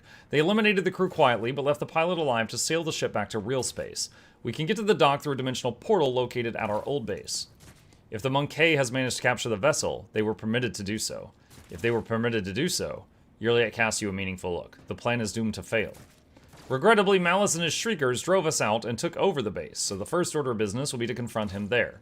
I propose that you take him by surprise and deliver the first strike. We will support the attack from the outside. Logic test succeeded. Every step in the Commissar's plan, when taken separately, seems viable enough. When combined together, however, the chances of success become so ludicrously slim that only a complete madman would agree to this strategy. Who are the people under your command? The core of my unit is composed of prisoners from various Astra Militarum regiments and a number of planetary guards. They form the assault squad that went to the special operation under Sergeant Vigasti's command.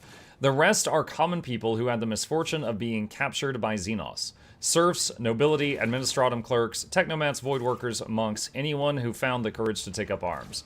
The only kinds you won't find here are heretics, lawbreakers, and cowards. How have you managed to accomplish so much?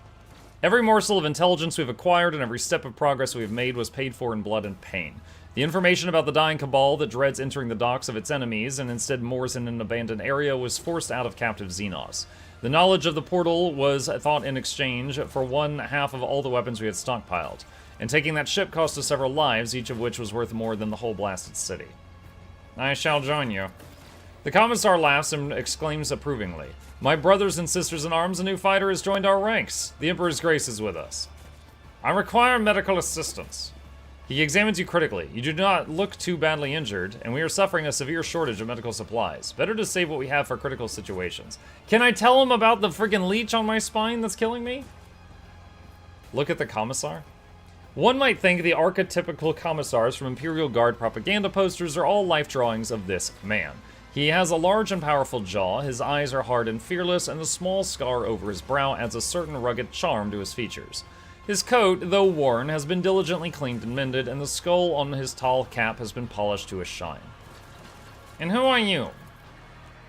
He replies with clipped precision. Commissar Iako Sotny, but my brothers and sisters in arms prefer to call me simply the Commissar. I was assigned to a regiment of the Vicentian Zouaves, and I fought in the battle for the world of Kemalt Secundus, where I was wounded and taken prisoner while unconscious. Having recovered from my wounds, I carry on fighting the wicked Xenos as the head of the local resistance cell which I founded. His speech is vehement and decisive. My valorous comrades and I sabotage the enemy's activities while we devise our plan of escape. The streets of Kamarog are like a maze of spiderwebs into which the Dark Ones lure unfortunate souls. Each thread that leads to freedom turns out to be another cruel deception in the end.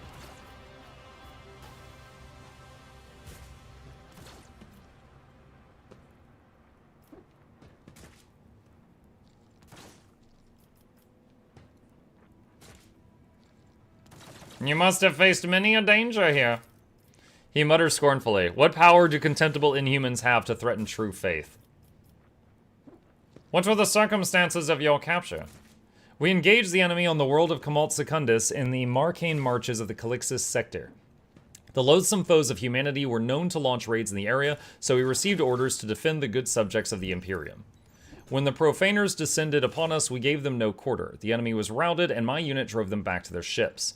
Our counterattack drove a wedge into their advancing horde and thwarted the invasion, but it also meant that we were cut off on both flanks and surrounded. We fought valiantly for several hours to stop the enemy ranks from reforming for a new onslaught until we depleted our munition reserves. By that time, our superior officers had already fallen, so I led my people in a bayonet charge. We taught the Xenos a lesson in blood, and then, I have no memory of how the battle ended. I came to consciousness in this foul place, disarmed and on the verge of death. I thought I'd die, but I was not yet time for the Emperor to release me from his servants. What does your resistance do?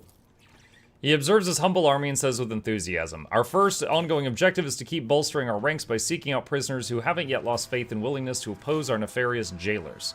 Our second priority is to arm ourselves and train. I teach my soldiers the basic of guard tactics in order to mold them into fully fledged assault units. Most importantly, we gather information and plot our escape, and the day when we pave the road to freedom with the corpses of detestable Xenos is nigh. The commissar's rallying shout makes his people square their shoulders, proudly straighten their backs, and respond with a fierce war cry. Hello, Mukluk. Hi, Falkery. How you doing? I have other business to attend to. Farewell and keep the faith. The Emperor protects, brother. Okay.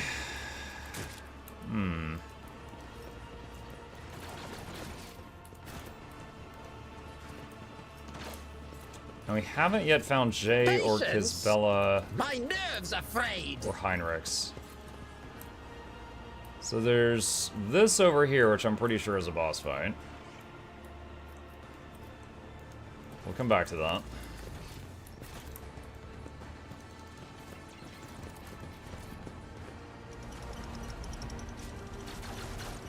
Speaking of the previous thing, there's a reason sensory deprivation is used as torture, or when one does it for scientific reasons. A strict time limit to remain in such areas imposed. It's truly psychosis-inducing. I can imagine.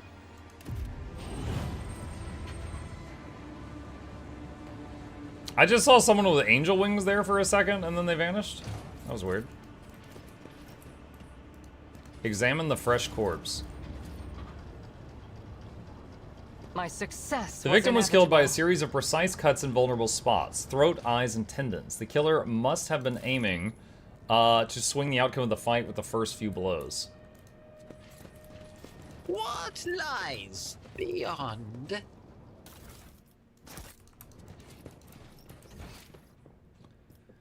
Okay.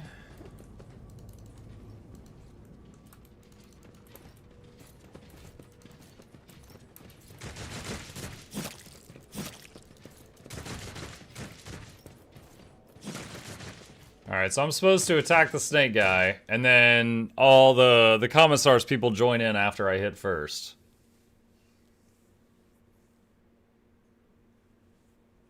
Ugly beggar has Muck's boots. Wait, what? He has my boots.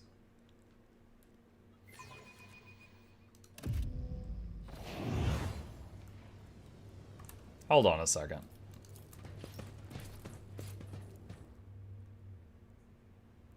There was so many beggars. I admit I didn't try talking to all of them. But I didn't realize it was supposed to be that one of them stole my boots. Can't have skrittin', Kamarog. People stealing your shoes. Hang on.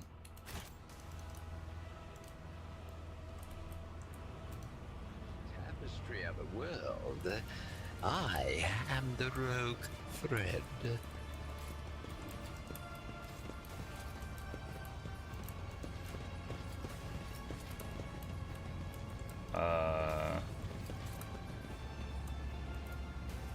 Have you heard of the laughing racer, the one who dies in the arena every time and stands up alive and walks away?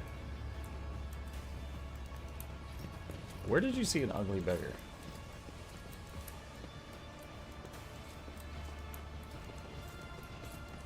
Oh, there.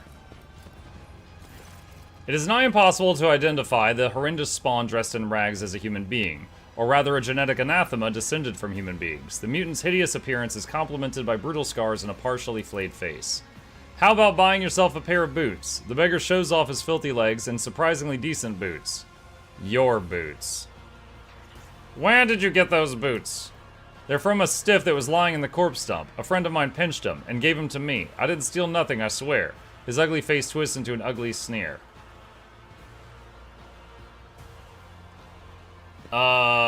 Dogmatic? It pains me to behold how your faith has withered, son of the Imperium. Tell me, when you renounced his light, turned to lies and treachery, and in doing so became like Xenos and heretics, was it worth it? The beggar's eyes glaze over and his lower lip trembles. His mind is no longer here. His thoughts have turned inward. I really did believe once, before I ended up here. And what am I now? I steal boots from corpses. I beg Xenos and other scum for scraps. Throne, damn it, what's become of me? As if released from a feverish haze that clouded his eyes for years, he looks around in disgust. Full of determination, he takes off the boots and hands them to you. Take them. I have a job to do. For too long, I've suffered the mockery of those pale-faced beasts. It's time I paid them back for snuffing out my humanity. So long. He's gonna end up dead. With an expression of grim resolve on his face, the beggar limps away from you. Steam achievement. You got back the boots in chapter 3. Wow. Yeah, I didn't do that last time. Yeah. Got my Mukluks. Oh, that's not gonna work on him.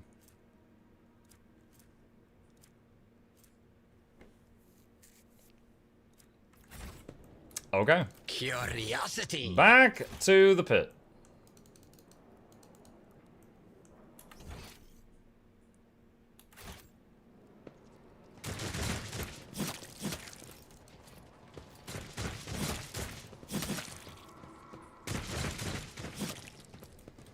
Come on, Pascal. It's not like your torso's ripped open and you're bleeding everywhere. Why are you so slow? How far in the game is this? In the main story? Like, I think like past the halfway point. I think it's like Act 3 of 4 or something like that.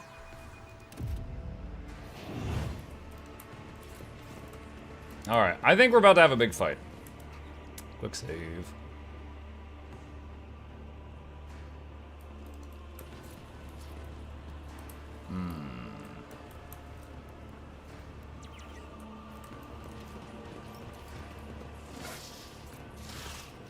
Humanling, relax with us. Take a stimulant and enjoy ourselves. The commissar says hello. The two humanlings have plotted against me. How predictable. Shriekers, kill the humanling slowly. I want to enjoy his torment. Oh, what an amusing attempt at defiance. You'll suffer exquisitely.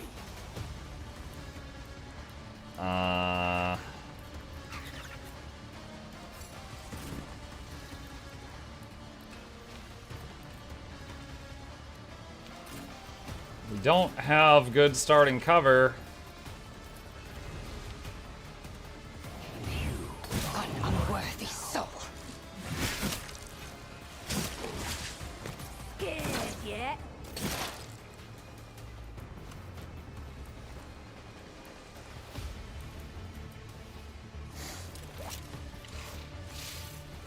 Oh my god, dude, there's like nowhere she can go. This really sucks. Attack of opportunity, attack of opportunity, attack of opportunity. There's like nowhere she can stand and fire her gun.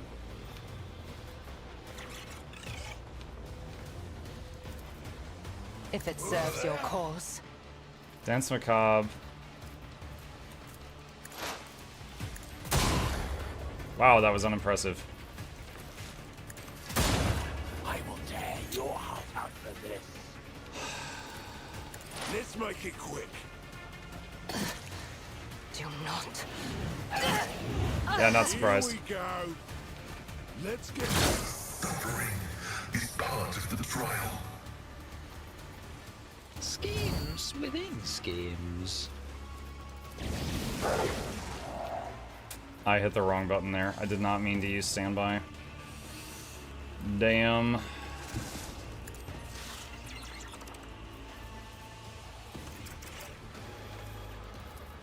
Let's see.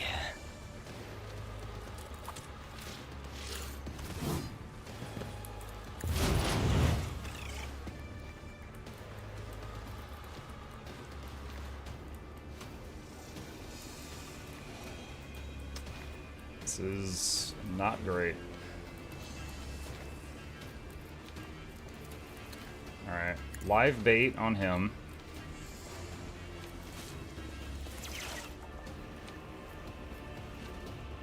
And he can't shoot either. There's so many of them that just ran in my face. He can't fire his gun.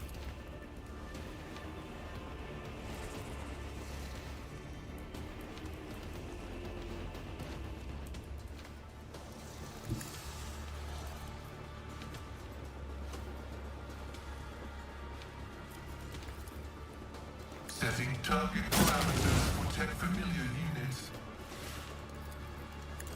Abide in the host of blessed creations of the Omnisire.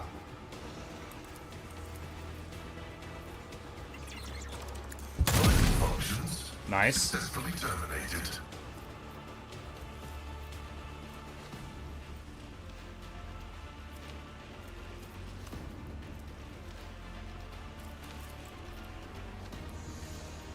Request approved.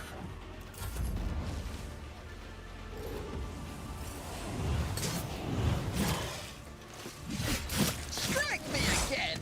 And see The what dog has gotten happens. knocked down 2 turns in a row and not been able to play the game. Not super happy about that. Relics are failing. What if?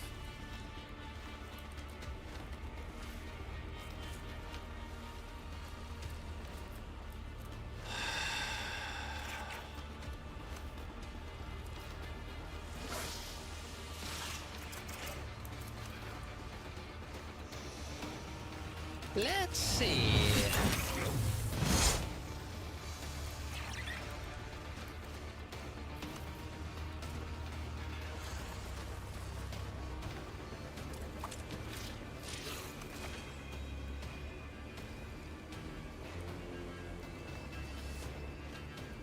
A genius at work. Strategic adaptation.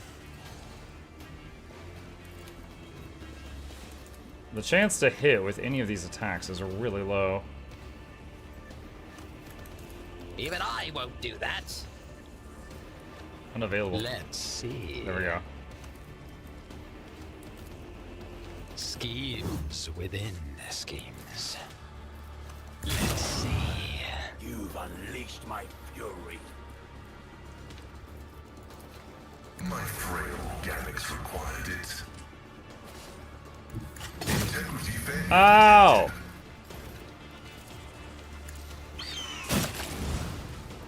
Get off!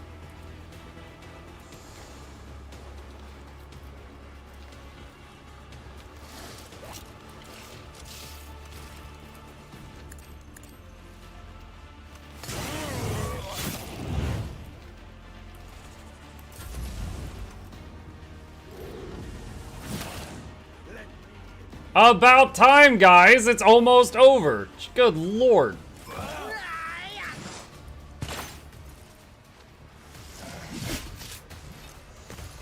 The dog's down.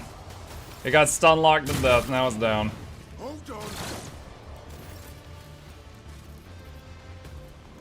Reactivate. What if?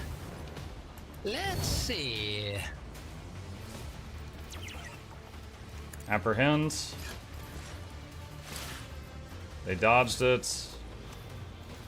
Protect. Genius at work. 9. Tear your heart out. Now without his chip, he's certainly weaker.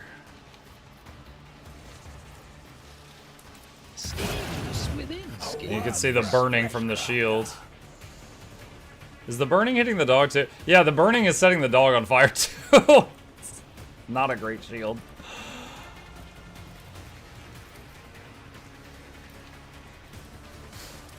The Omnisire knows all, comprehends all.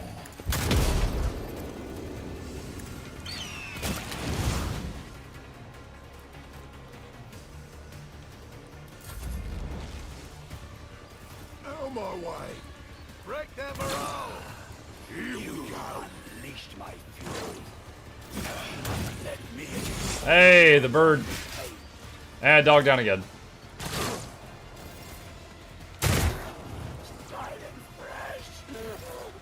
A wicked thought.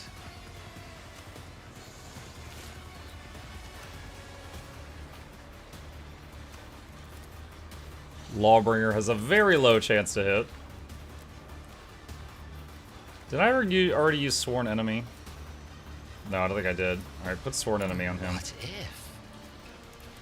Let's see. Schemes within schemes. Tech familiar activated. Running mechanic override. Setting target parameters for tech familiar unit. Still have 5 stacks of baits.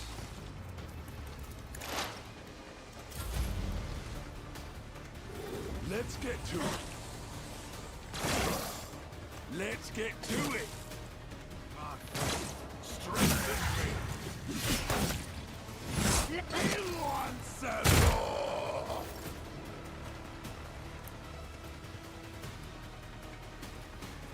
There's just the boss left, right?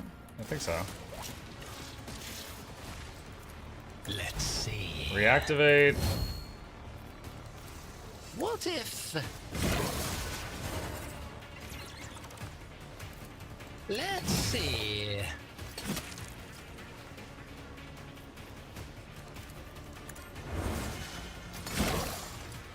Alright, nice. Got some good damage in that turn before the dog got knocked out again. Pain soothes my soul. My back. Got it. Oh, Yrliet did, like, nothing.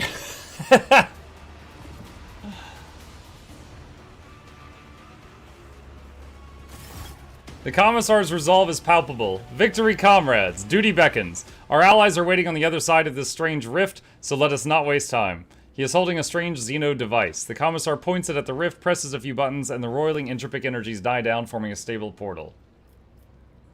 What exactly awaits us on the other side? Loyal comrades and a stolen escort ship with its pilot taken hostage. It will take us back to real space, where, Emperor willing, we will send out a distress call and be saved. Are you coming with us? I will bring up the rear and make sure no one falls behind. You will lead the charge. Act as a shining example of duty and valor.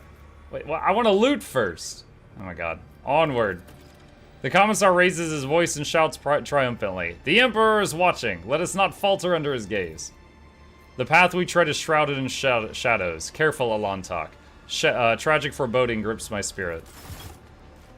Oh, I do get to loot. Okay. They will see. Oh yes, they all will Medium, see. light. Okay, there is some heavy armors. Alright, let's see.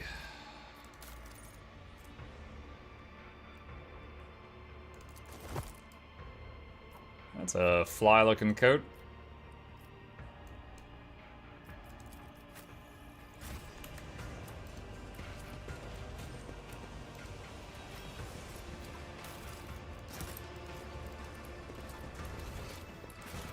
Alright, quick save. Hey, just joined first time stream. You want to get worse 2 specs today.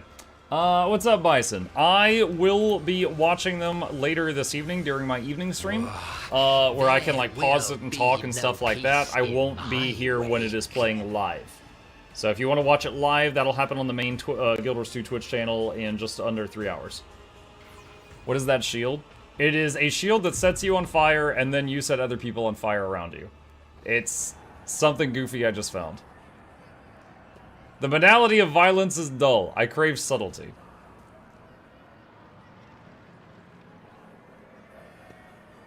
Die gracefully. Die passionately. Such tantalizing hints of despair.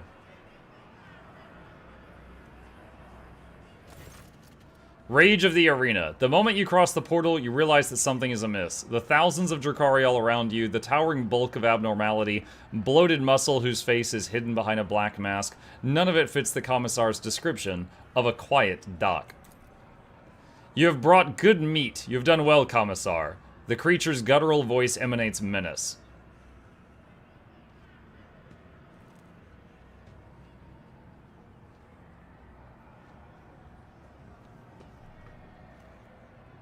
The Commissar has betrayed us, comrades. It is a trap. The Commissar laughs in your face. How perceptive. You should join the Inquisition. K. Morag, this is another trap. Yrliet backs away, clenching her weapon in her hands, then turns abruptly to the Commissar. You knew you were leading us to the slaughter, Monkey. Yes, you knew. Shoot him in the face. Farewell, comrades. Deceiving, manipulating, and nudging you toward your deaths has been an honor and a pleasure. The commissar jumps into the closing portal before anyone gets a chance to stop him. No! Shoot him in the face. Satisfied cackling booms from behind the monster's black mask. Foolish meat. Falls for the same trick every time. Here is what happens to you now. They are about to unleash fighters and beasts that will seek to eviscerate you. So try to survive until the end of the fight meet. No one is expecting more from you. But should you kill something after all, do it painfully. Unless the master's craving for death agony is sated, they will release me into the arena, and you will regret that. Got it?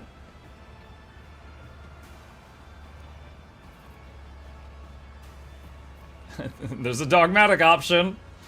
Address the fighters. This abomination says that our death is certain, but even in death there is a choice. To be butchered like cattle or to die for the Imperium. Do not let the Xenos decide your fate. May you leave this life with the Emperor's name on your lips. With a roar, some of the fighters make the sign of the Aquila and ready their grenades. Their pale fingers clutch the pins as they steel themselves for a fight to the inevitable death, intent on taking as many enemies of humanity with them as they can. Just drop a grenade right here. +5 dogmatic. The monster scoffs. Pretty words. I hope your death will be pretty enough to match them. Off with you, meat. Should have trusted the snake. My guy's a dogmatic human. I'm not gonna trust the Xenos. That's how I got into this mess. I have come to slake your fatal thirst. May the vicious hunt commence today. My wild hounds will enter the arena to taste the blood of its wretched Oh, those champions. things. That's what attacked my capital. Bathe your souls in their suffering. Make your guesses at whether the prey can overpower the predators. If you're looking for more refined entertainment, watch the ousted Draken of the Reaving Tempest fight for his life against the glorious champions of the arena, the blood-stained proselytes.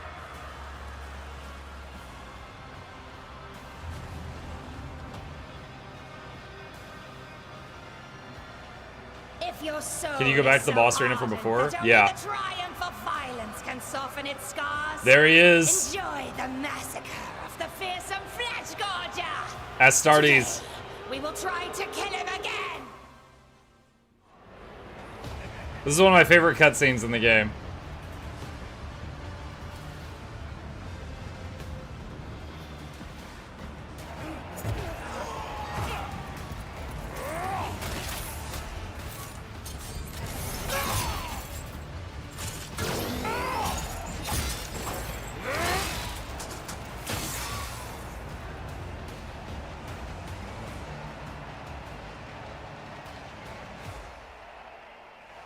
So that's a space marine who doesn't have his suit right now, Cha. Is that all? You just give me your pet jesters. Don't be offended if I break your playthings, Kikeros.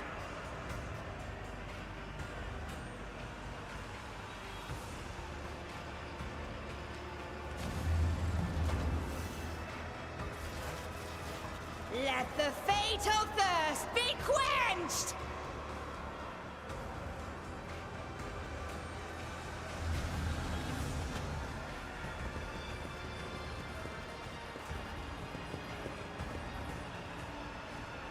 Are you gonna recruit Marzipan? He's a lot of fun.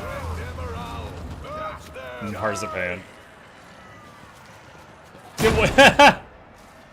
Oh my god! They ran in and just blew themselves up with those grenades from earlier. Ah, that's not right, chat. That's not right. The sound joins in a terrible loop of self-repetition, mixing with a grinding sound, becoming high and sharp like the teeth of a chainsword and tearing at your eardrums.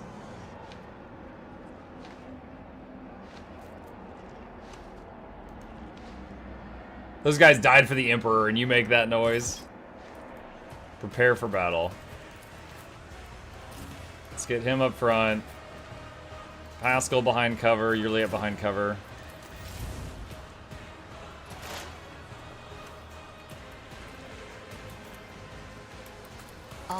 not your Xenos pet monkey. What's the thing? Hold on a sec.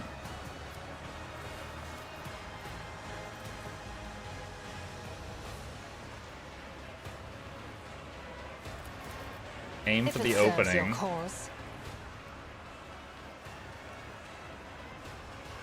Oh, there it is. I can barely see the thing. Okay. Ancestors guide me. I am not your Xenos pet monkey. Time to slaughter someone. Hold on. Out of our way. Oh, pain is but an illusion. Alright, I'm gonna move here and then taunt it. Schemes within schemes. Dodge the attack. A genius at work. 0. Oh my gosh. A wicked thought. 35. That's a little better.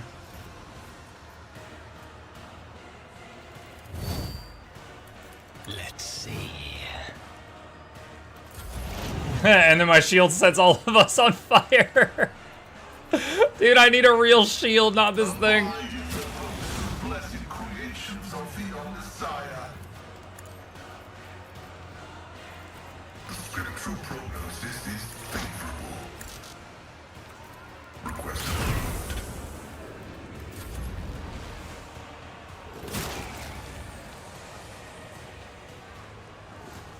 I understand your intent. Fortune favors the 0. swift. Hold on. What's his... Negates all incoming damage from every second attack. Oh my god. I am not your Xenos pet Try monkey. me again. See what happens. Wait, what? This bruiser just swung his sword in such a way that it hit me, killed the other ally, hit him, and then my guy got mad and parried and it hit the bruiser for like a big chunk of his health. What the heck?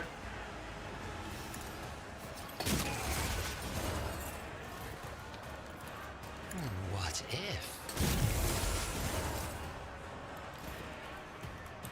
Schemes within schemes. Let's see. A wicked thought.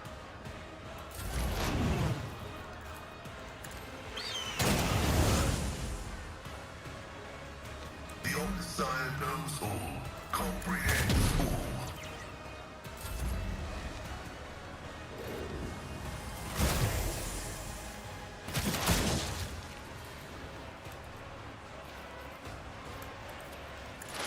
This tedium is beneath me. If it serves your cause, I understand your intent.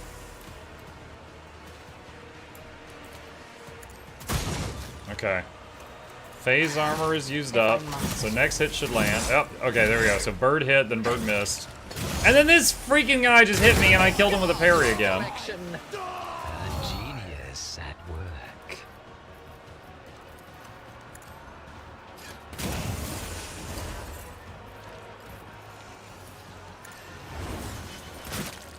Alright, that's the phase armor.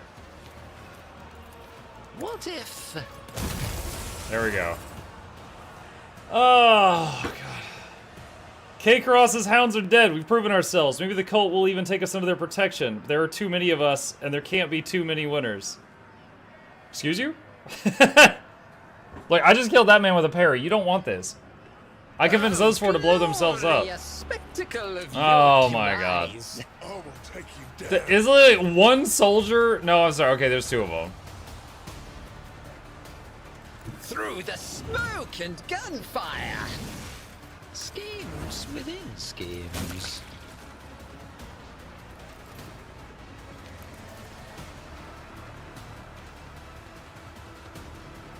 Let's see. A genius at work. Request approved. Bird. Activated. Have you enjoyed it? Are you surprised? The fallen Dracon has defeated the best warriors of the arena. The cult appreciates it. Marizai has granted the right to join the Bloodstained Proselytes, our circle of champions. Have you played Pillars of Eternity? Yes. The whole playthrough is on MuklukPlays YouTube channel. There's a link to it in the chat if you would like to see it. Every game playthrough has a playlist on that channel for your binging pleasure. Did any of you expect to see a Monkey challenger survive the vicious hunt? Do you savor the sight of the flesh gorger devouring his mangled enemies? Is your fatal thirst quenched? So he's eating this thing. So Space Marine bodies are incredibly resilient. So like, he's basically just eating meat from his enemy to survive.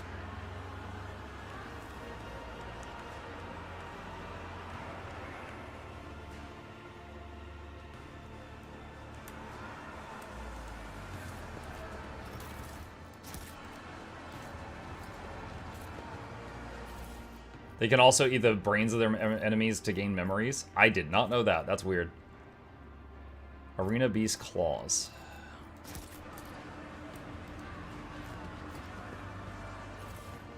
That's crazy that I accidentally convinced those people to run in and blow themselves up, and that took out one of the two boss beasties.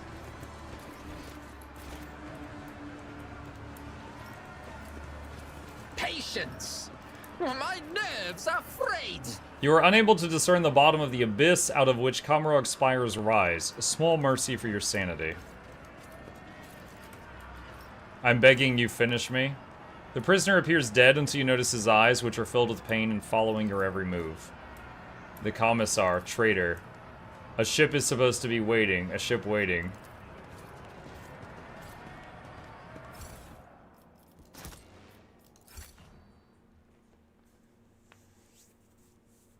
Dark Eldar definitely have cactus juice. Yeah, you don't want to drink it. Now can we go pay the commissar a visit? Be like, yo dog, what up? Been a long time no see.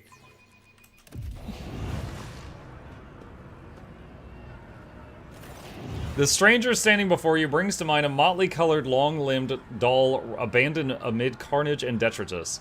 The bright colors of his sleek costume seem comical against the unremitting gloom and hostility of this place. Only the sorrowful horned mask that hides his face and the dark hooded cloak he wears pay tribute to the overwhelming air of hopelessness. Every move the Xenos makes sings with theatrical precision and a predator's grace. You cannot decide if this person is an accomplished dancer or a master assassin. Lore test succeeded. A shiver runs down your spine. This is a Harlequin, the deadliest of all Eldari warriors. You have heard of small Harlequin troops taking out entire armies of enemies, whirling in their mesmerizing and terrifying dance of death. This crib of putrid flesh offends your taste. Oblivion comes now, hear its nocturne plays. I am the starlit strain that chills the soul, the piece that doomed throngs pitches into dance. You are among them, merchant vagabond, so tread the steps I say, escape fate's grasp. Yrliet takes an involuntary step back, her face filled with fear. Arabenian, doom incarnate, of all the places in the galaxy you show yourself here. The outcast and the merchant, what a pair, bereft of blood and hope without a path. The parent cloaks the cradle once again, and babe is doused in darkness as before. But death is near, Assyrian's child, make haste.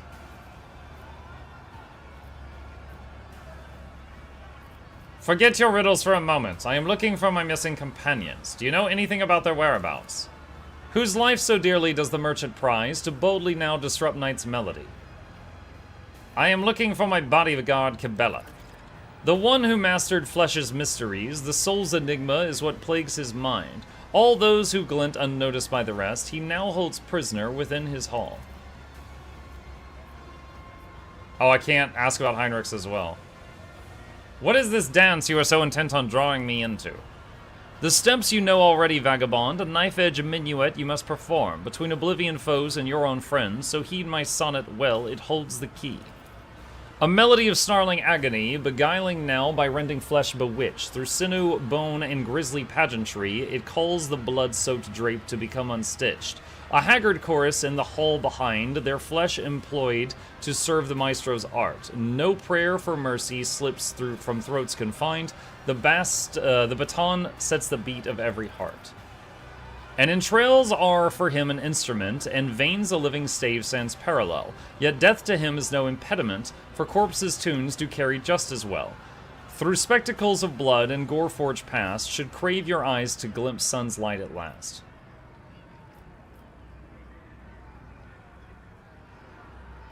I shall endeavor to find the person of whom you speak. Then go and dance, do not forget the key. An indigo ripple passes over the Xenos body as he dissipates like a bad dream.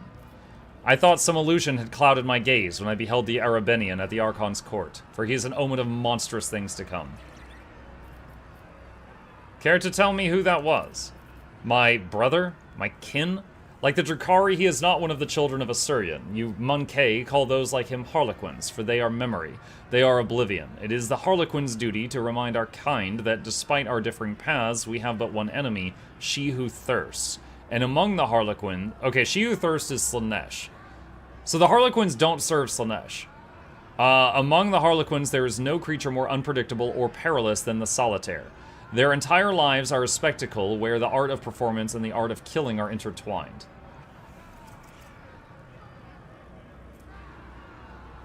Aldari term for Slaanesh, yeah. Karogok is the Harlequin god. Okay. How do solitaires differ from other Harlequins? Harlequins perform the dance without end, the tragedy of our people's past. There's one role only, which only an Arbenian may perform, the role of the enemy, she who thirsts, the reviled Silenthresh, which is Slaanesh. To delve into the mind of she who thirsts, even for a moment, is extremely perilous. Many have lost their sanity and even their life attempting to betray our kind's greatest enemy upon the stage.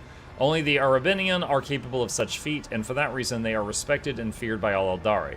From the Farseers of the Assyriani to the Archons of the Dark City. The Arabenians' role is one of terror and isolation. They walk the path of damnation, doomed after death to surrender their soul to she who thirsts, and even a spirit stone cannot guard them from this fate.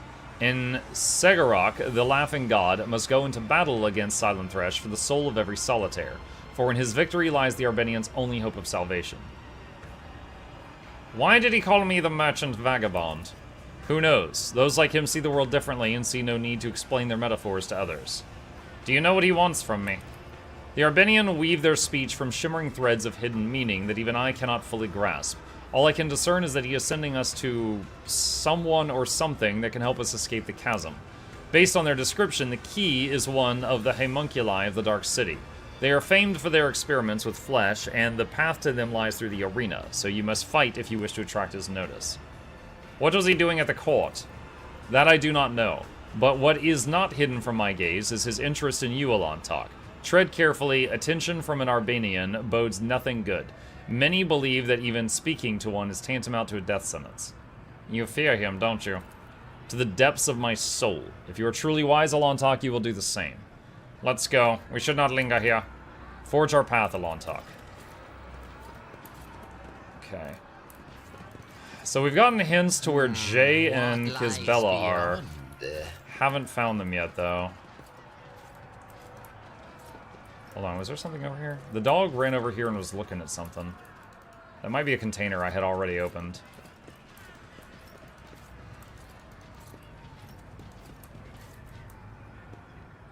Oh, there's the winged guy again. Lore Xenos. I have failed my The ease with which the flyer took to the air suggests that they made use of profane xenotech. I I'm have gonna a check different something. perspective.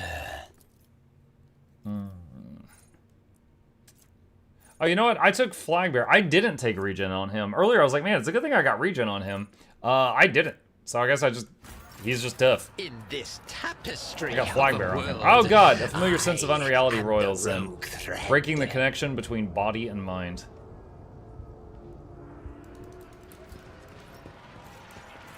I tell you, my dog is a lot more... Wait, is that Jay? Listen here, you bloody oaf. I need to get in to see your master. Leave or I will break your neck. You shit-stained spawn of a Sahak and a Bildrat. Let me... What? What? You... That... Hold on, I want to write that down. I want to use that someday. The monster is looking at the frenzied Jay Hidari in cold silence. Hey, you pile of hot dung. Yeah, hot pile of dung is different. Pile of hot dung? Yeah, you dumb ashmag. I'm talking to you.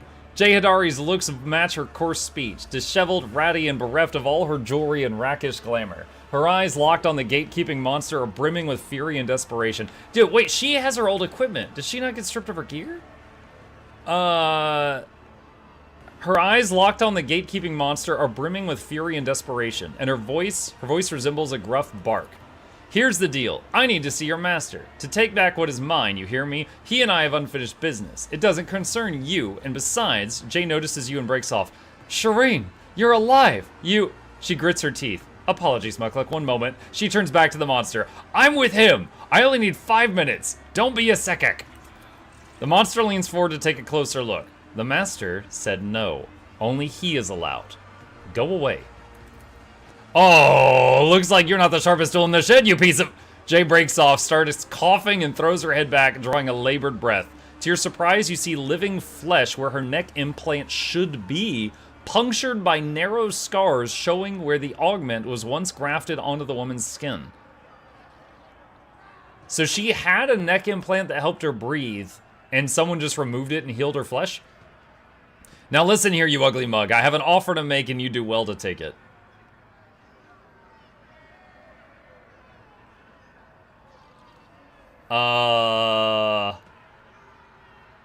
Watch in silence. So tell me what you want, you piss-brained ashmag. I can get you anything. Is it combat toxins, a new blade, a force sword, a poison dagger, or maybe a few bodies to play with? Jay lashes out in hysterical desperation. Aji got your tongue? Say something, damn you. Is it sex, gold, blood, weapons, sex and blood, weapons and gold? The monster's right hand reaches out for Jay's neck, but the left one intercepts it halfway. A click and the cloudy ooze from yet another jar seeps into the Hulk's backbone, causing it to twitch as if it had been electrocuted. The master forbade me to break. Go away. Jay dodges the rampaging beast and addresses you pleadingly. Mukluk, Shireen, light of my eyes, help a grunt out, will you? Or friend, whatever, I'll help you, I'll owe you one, and I always square up. You know it. I never weasel out of deals like this one. I'll pay you back in full. What's happened to you? I was in there, you understand? Jay breaks off and helplessly points at the entrance to the homunculus' chamber. That is where he cut me. The many-armed ashmag took away my breath. He started by cutting off my head, but I was alive and conscious. I hung from the wires and watched what he did to my body. He took out the implant, the throat, the lungs, the whole thing. Then he grabbed a chunk of flesh, messed with it, sewed it into place, and everything came back. Jay is overcome by a hacking cough, flecks of blood on her hands where she draws them away from her mouth. I'm dying, Mukluk. Dying again.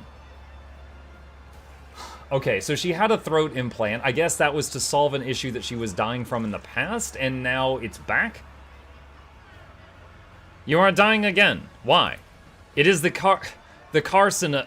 Shireen, she spits out the word and shuts her eyes as if the word itself could hurt her. What is wrong with the homunculus giving you new organs instead of an implant? Because they're not organs. They're crap. The mines left me with busted rags for lungs, and when the carcina started... Jay sobs. I nearly died, Shireen. By the time I saved up enough for an implant, I was coughing up blood every day. I almost didn't make it. And now, the Xenos Ashmag, the son of a star jackal and a blood-faced Drukari slut. What? The son of a star jackal and a blood-faced Drukari slut grew a carcina out of my own flesh and shoved it back into my throat along with some shitty organs he'd grown in a bloody jar. It seems we have much to discuss, Jay. Jay guiltily lowers her head. We sure do. I guess the rip-roaring yarn about the princess from a desert planet won't cut it anymore, but I'm begging you. The woman raises her head and looks at you, eyes glistening with tears. Later, okay? I need to see the homunculus. I need my implant. Don't let me die the way the rest of the mine rats do. Not that way, Shireen. Any way but that. Address the monster. This woman is with me. The oaf clumsily scratches at the fresh scar at the top of his head and concedes. Fine. The master permitted companions. She is a companion now. May the Exalted One shower you with blessings, Shireen. I always knew you were a decent sort, not rotten inside, a bit out there, but not rotten. Jay bends over in yet another coughing fit and spits out a crimson-tinted clot. As she take me. I should move my arse while I can still carry it around. Jay has gained death rattle, a terminal throat illness that slowly exhausts its victim. Cannot be removed by regular means. Meat. The master ordered that you be let through. When you approach, a few augmetics spring to life inside the monster's bulk. The injector hisses, filling its blood with compounds that cause its veins to bulge and its muscles to swell and twitch spasmodically. I wish to pass.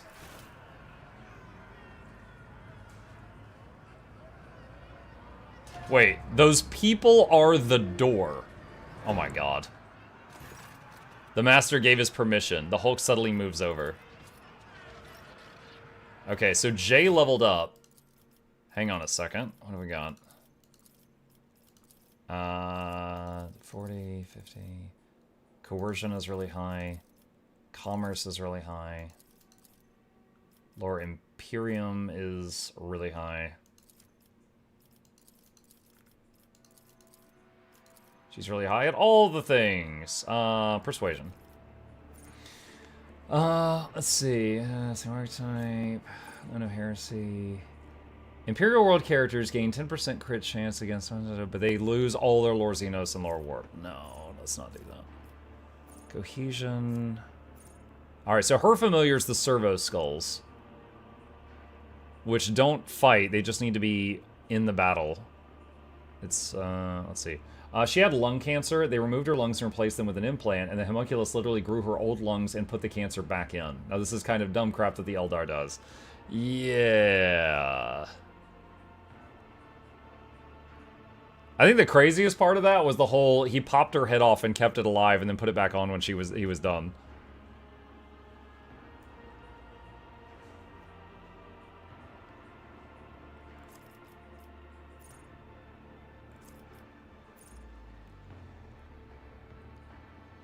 Impure Force. While moving, the Servo Skull Swarm does 14 shock damage to each enemy it passes. I wonder... Okay, when it says passes, does it mean, like, it has to, like, okay, here's the enemy, it has to move through them? Or it just needs to move by them? And second question, can it go, no, no, no, no, no, no, no, no, and hit them a whole bunch? Like that cleric ability in Baldur's Gate 3 where you get the spirit swarming around you and you just keep moving back and forth to hit them 40 times?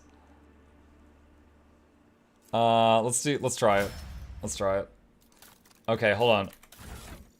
Okay, she doesn't have her gear. Okay, it lied to me. The graphic was showing that she had her gear. She does not have her gear.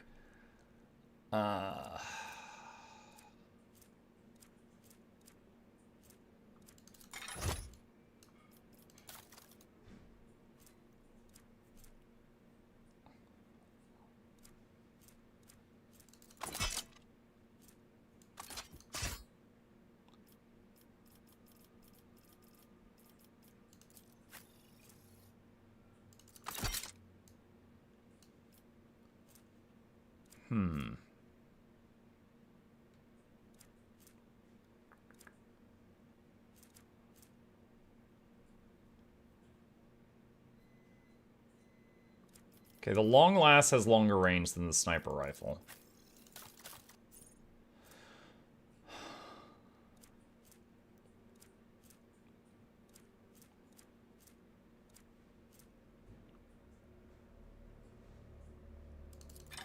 Better than nothing. Alright. To the anatomical opera. Dark Elves are the best doctors. I wouldn't have expected that. I think the hard part is convincing the Dark Elves to do for you what you want them to do for you. And I think, I would guess that it all stems from this whole thing where they feed off others' pain. So the longer they can keep someone alive while torturing them, the more pain they can extract.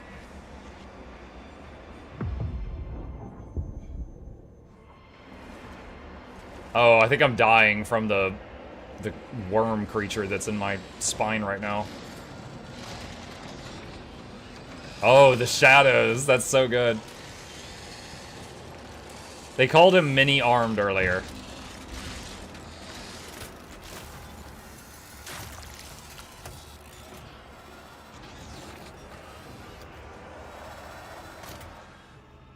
Is this a tactical game? It is turn-based. So there definitely are tactics. Kunrag, Voigtvir, Theodora. Oh, we're seeing things. Janra, Stanrock. They will see. Oh, yes, indeed. They Tvantius, the all Arch-Machinator. will see. The creature in front of you is a patchwork of skins stuffed with darkness, corruption, and sharp objects. Staring at you with its scalpel eyes, it grumpily remarks, "Such a disobedient specimen, you're still not dead." An anomaly. Its foul, corrupt thoughts reach out to you, groping at your face. I need help. But I see you will soon become a very obedient specimen. Convulsive spasms, hysterical reactions. Come here. The creature pokes you in the chest, its triangular fingernail easily penetrating your skin. A strange sound throbs at the edge of your awareness, a sound similar to your own scream.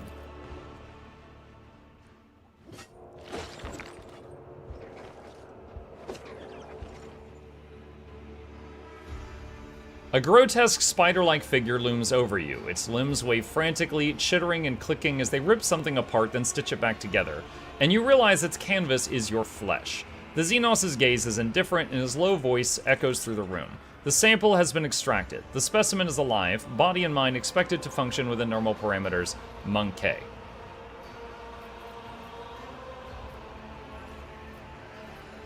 Examine the Xenos. There is something fundamentally wrong with the Xenos' silhouette and its twitchy, abrupt movements, and it sets your mind reeling in disgust. Each and every mechanical tool appendage seems designed to be as sickening and horrifying as possible. Are you Tvantius? You are absolutely correct, specimen. I am Tvantius, the Arch-Machinator, homunculus and the conductor of this place that staggers the imagination and soul, my anatomical opera. What happened to me? The control worm in your nervous system detected my proximity. It signaled it was dying by injecting a lethal dose of hallucinogenic euphoriants into your bloodstream. A resourceful individual. That thing in my head is your pet? The Drakari holds up the pale maggot, the same one you saw in Marazai's hands. As you watch, the tool appendages perform a swift dissection. The maggot's flesh bursts under the scalpel-like claw and blossoms into a disgusting, slimy flower. The Xenos' slow manner of speaking creates an unnerving dissonance with the frantic movements of his limbs. I grew the specimen specifically for you, Monkey. During your interrogation, it intoxicated your feeble senses to limit unnecessary resistance. What a curious experiment it was. I usually extract control worms from specimens posthumously. You possess some degree of bodily fortitude.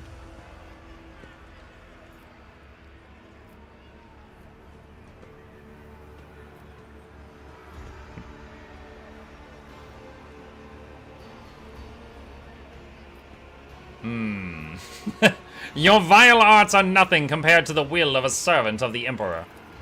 The Xenos lets out another nasty chuckle. Very well, specimen. When you are no longer useful, I will perform another test on you and prove it is not so.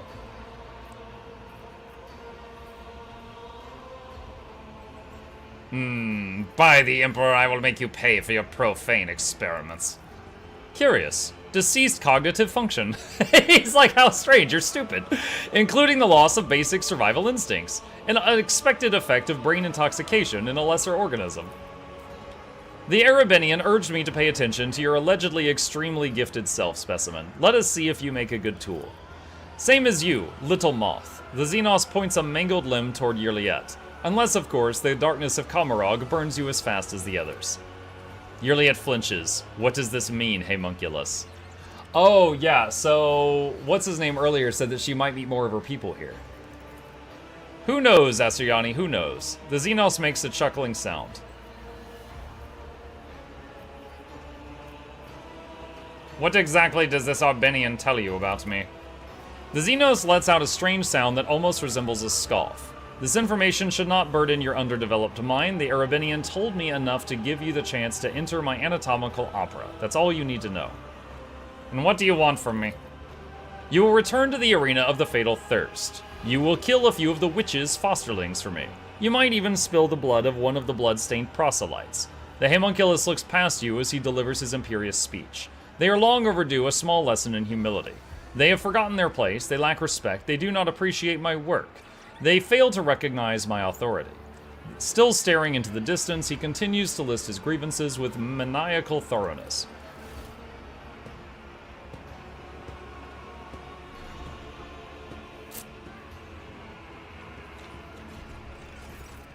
The homunculus makes a snapping sound. Here come the Abyss and his fosterlings. The leader of the bloodstained proselytes has paid a visit to the anatomical opera. Take this opportunity to study them properly. They won't dare touch you here.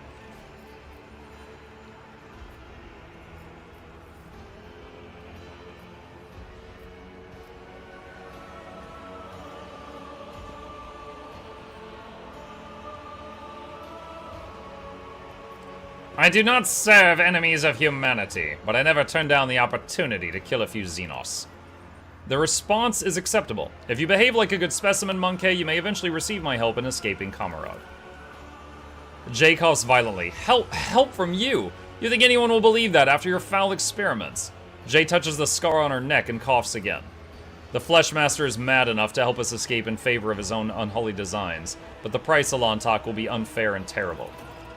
Obedience will be rewarded. Take your crude gear with you. I abhor such technological banality, but a creature as underdeveloped as you may find it of use. You hear one of the joints in Tvantius' arm click. Once you are finished with this, go and look at the ones who will be your executioners when the time comes for you to die. Remember, if you try to deceive me, you will suffer a fate worse than death. I didn't even know which fate specifically. The pale monkey, the one who could not stop prattling about your pitiful faith, was quite susceptible to my method. Is that Cabela? Please equip it all automatically. Oh god, did they never change this? Wait! Did it do it automatically? His helmet's on. The sheer... Okay, let me explain real quick. One of the only cons I gave this game when I did a review of it after my first playthrough, which was right when the game came out, was this part right here. You get stripped of your gear, and it doesn't put it back on automatically. And it took me like a half an hour to go through all my characters and get their gear back to what it was before out of the entire collection of gear I had. So I'm kind of hoping that they have adjusted that. The sheer primitiveness of your technologies. Go specimen. Deliver Tvantius' message of blood in the arena witches. To the arena witches. The homunculus gestures imperiously at the exit. I would like to speak with you about a member of my retinue who was delivered to you. Which specimen in particular interests you? My bodyguard Cabela. Do you have her?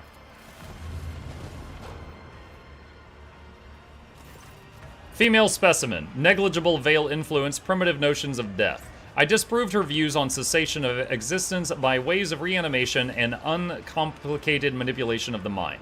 You may take your monkey servant, or however many of her are left in there. However many of her are left in there? I intended to dispose of them all the same.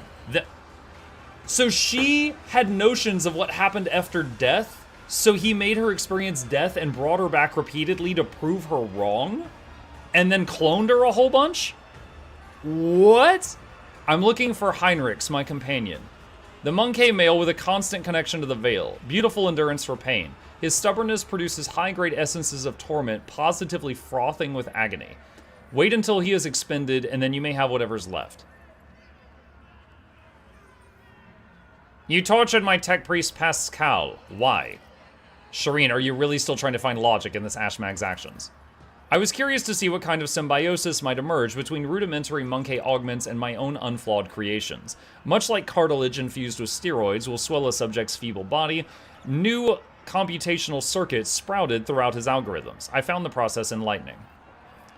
Those from my retinue deserve better than to be confined by you. Relinquish them. Tvantius gives you a look of confusion. Why would I, specimen?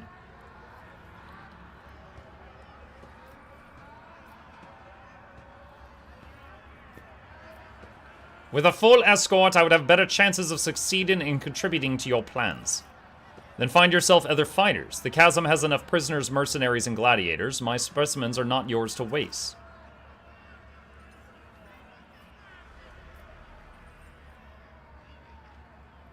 I will not stand for you keeping my companion captive. Do not try my patience, Xenos. Tvantius hisses and jerks his fan of limbs fitted with sharp implements. Do not make demands of me, specimen, or I might decide that you are also in need of a collar. I will find a way to free them, no matter what you say. Once they have exhausted their utility, I will let you take the scraps. Hello, thank you. I have learned all I wanted. Do not waste my time, specimen. I'll take my leave. Hold a moment, off on your merry way are you? Well, good for you, but what about me and my ashy-damned problem? Jay points at the scar in her throat.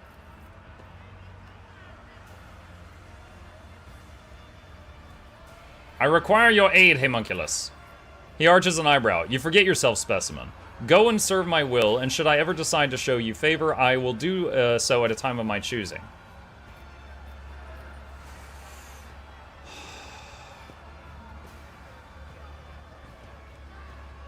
My success benefits you. It is reasonable for you to help me.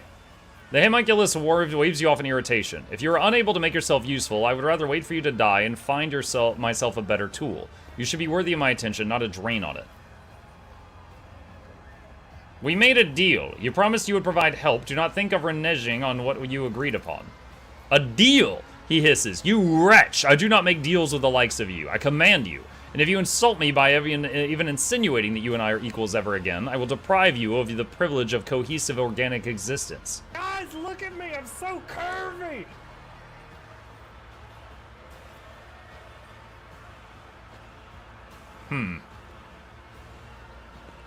Have you noticed a big difference playing as a heretic? Well, I'm playing as dogmatic right now, so I haven't done the heretic playthrough. Twice now you have taken advantage of my weakness. There shall not be a third time. Give me all that I demand of you, or live to regret it. The homunculus's rib cage opens wide, the skin around it tearing with a wet squelch. You catch a glimpse of his internal organs coated with a strange film and riddled with shapeless growths and mushroom-like tumors. Where one would expect to see a heart, you see instead a glistening, translucent mollusk that has attached itself to the Xenos' veins. The revolting thing lets out a groan, and a stream of caustic liquid burns your face. Blinded, you start thrashing as a horrible spasm seizes your throat and prevents you from breathing as your body convulses in pain. The light around you instantly fades. Did you just kill me?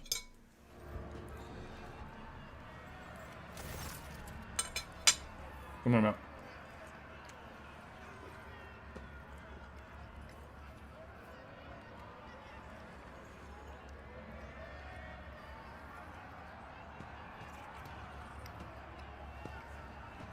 This game is not good for eating.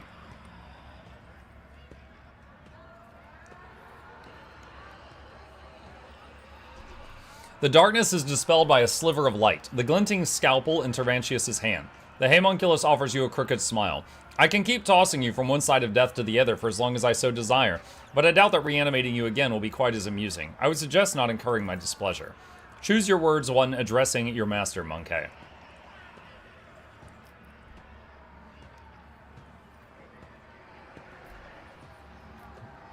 What just happened?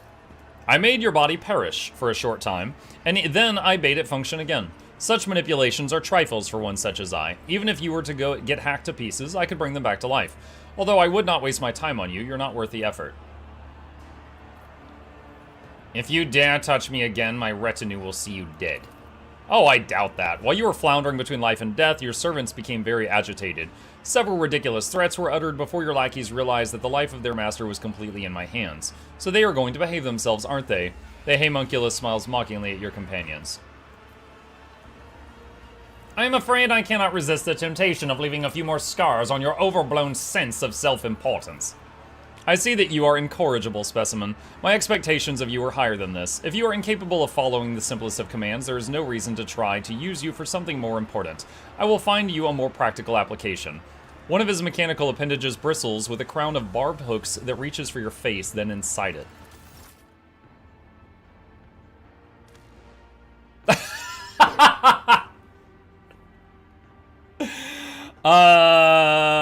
Okay.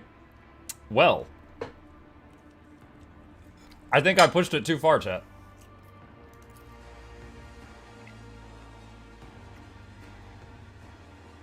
This is like when you, smack talk the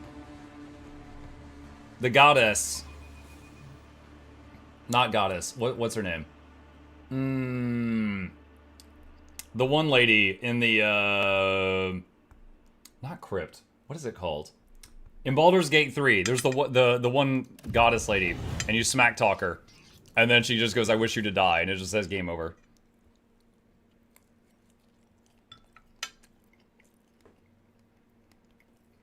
Blacketh. Thank you, yeah.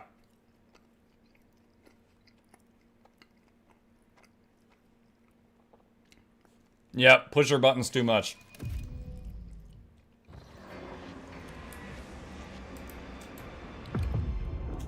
Alright, I'm gonna speed through the stuff we've already seen.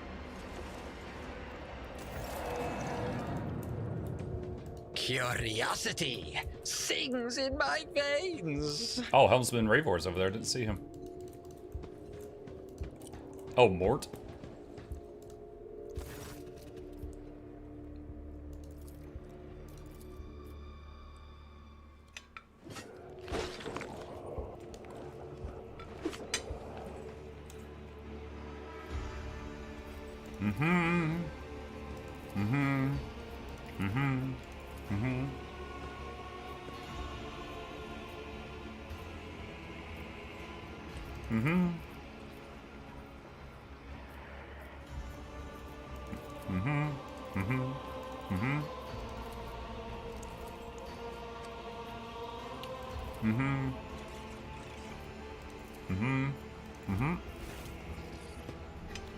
And then the other guys come in.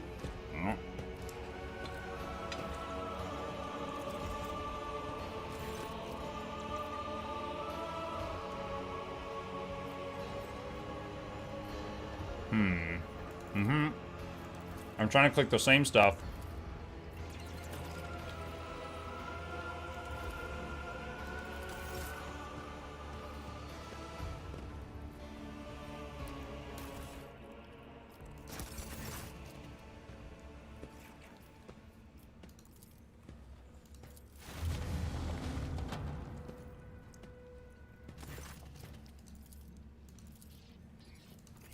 Looking for Heinrichs.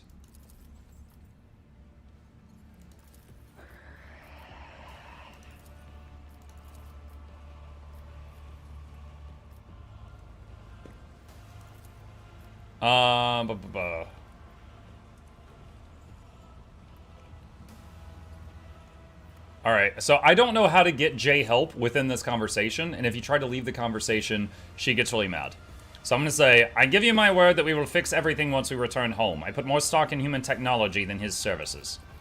With a look of disgust at Tvantius, Jay reluctantly says, perhaps you're right, Shireen. This butcher doesn't seem the type to wash his hands between procedures. You vividly remember lying on this table and watching mechanical pincers tear through your flesh. Okay, so...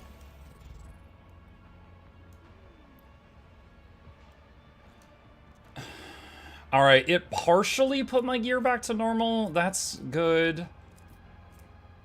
My shield is unequipped.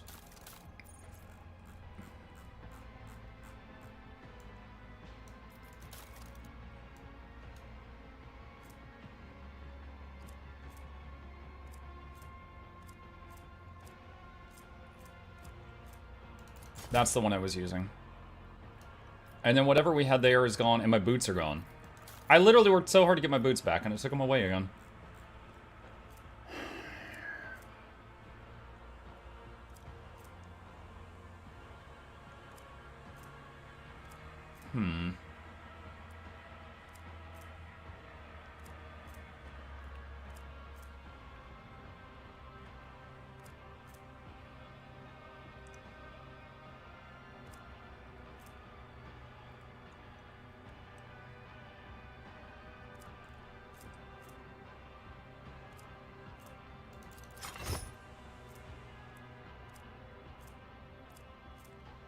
Worm. Alright, what gadget did he have there?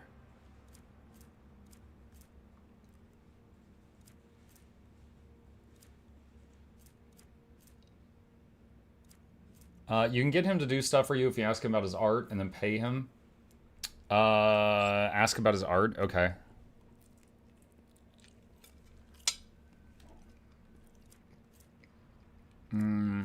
I want to get Cabela back first.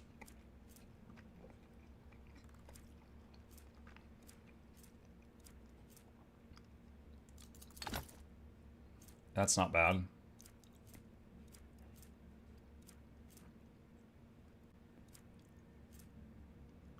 Alright. Dog. It did not auto-equip the dog chip, so fortunately there's not too many to look through.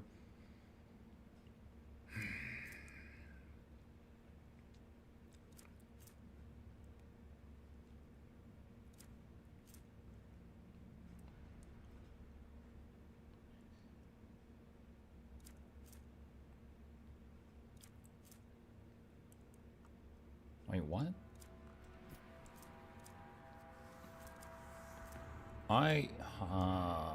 Is that it? Where's our eye dodge or raise attack? Wounds.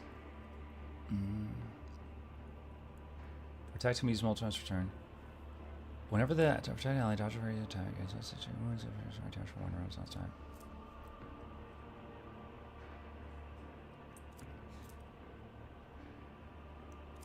One of these had a stacking thing. The chip he had was like whenever he lands an attack from Protect or from the Assault thing, he would gain a stacking +1 to all buffs. And I'm not seeing it.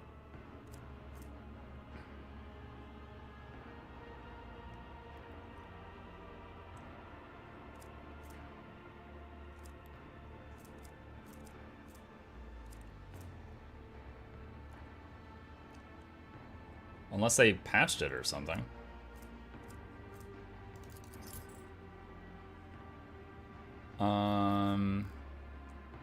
Does he... Am I thinking about a talent instead?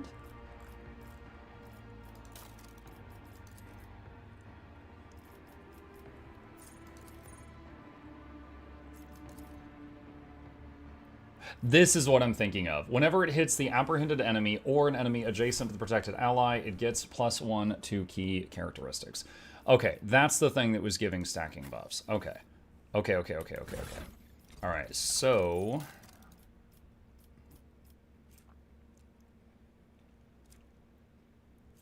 and then this lets you use Protect multiple times per round. Okay, that was it. Alright, her. She's got her visor back on. She's got armor back on. She's got the flamethrower thing. She's got the good gun. Eldari chainsword, gloves. It didn't equip that back, whatever was there. Alright, so props to the devs for going back and trying to make it to where it equips your gear back. It's not perfect, but it's better than it was.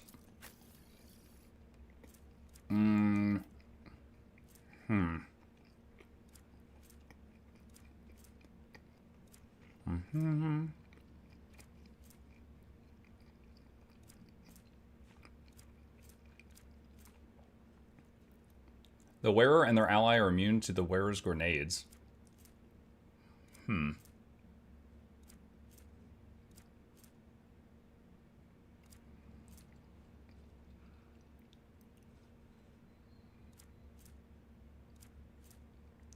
Honestly, none of those really helps.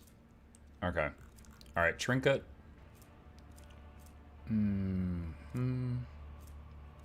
Persuasion, psyker stuff. Toughness, better than nothing until I find something else.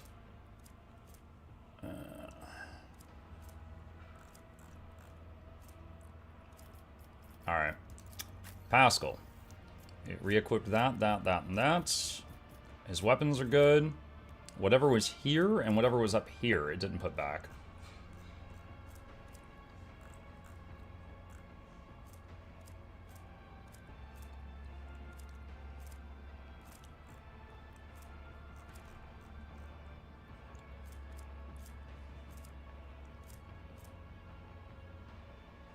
Enemies within the wearer's area of attack suffer -12% dodge. Allies in the areas... so he does have an AoE attack with a plasma gun, so that's something?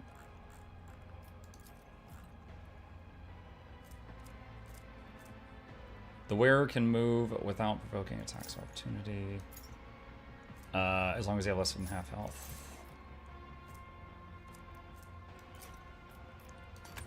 Oh, I can do that. I didn't really... Okay, so that slot's the same as that one, I guess.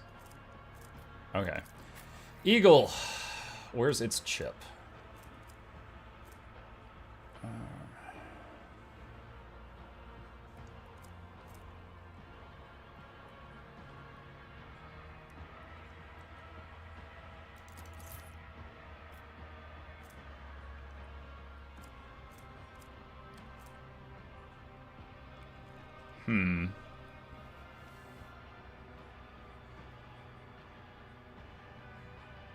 Are they heretical adherent? I don't think he's heretical. No, he's dogmatic, if anything. Alright.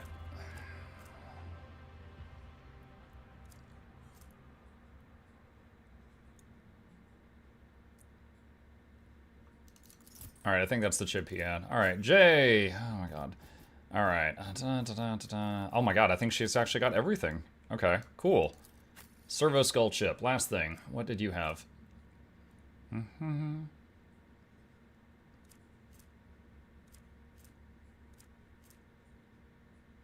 Oh, this one, the skull. Oh, I never even noticed this. The servo skull can count as cover. So you can, like, skip behind it. That's pretty neat.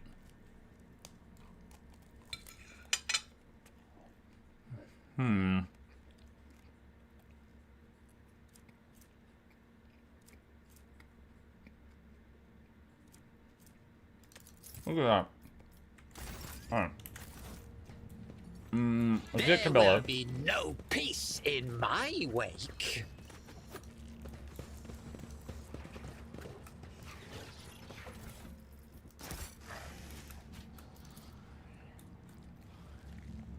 The dead Lacerax's hide and flesh have been burnt to the bone.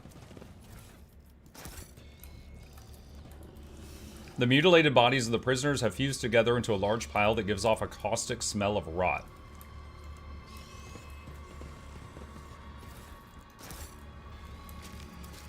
Okay. Drink of water here. Quick save now that we got our gear fixed. Glad it was less painful than last time. And the floor of the cage is littered with corpses, their arms sticking out between the bars and their pale faces pressed against the cold metal. Above them stands Cabela, frozen between two female figures. She listens to their sinister whispers, her arms hanging limply. Aggressive Cabela.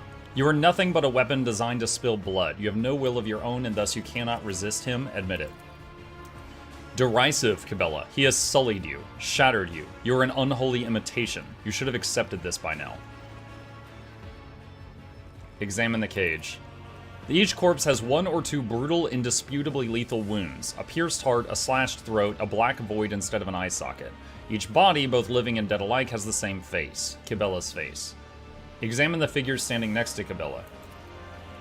Both figures have her face, yet there is no mistaking one for the other. One of them is twisted into a still, mask-like grimace of loathing. It rasps as if ripping its own throat apart. You were created to serve as a tool. You do not have the capacity to oppose the hand that commands you.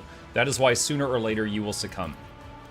The other wears a smile, both mocking and pained at once. Like the first figure, this one seems unable to rid itself of its expression. You are ruined. That is why the Undying One refuses to take you away. Now you are prey for the wicked, their plaything.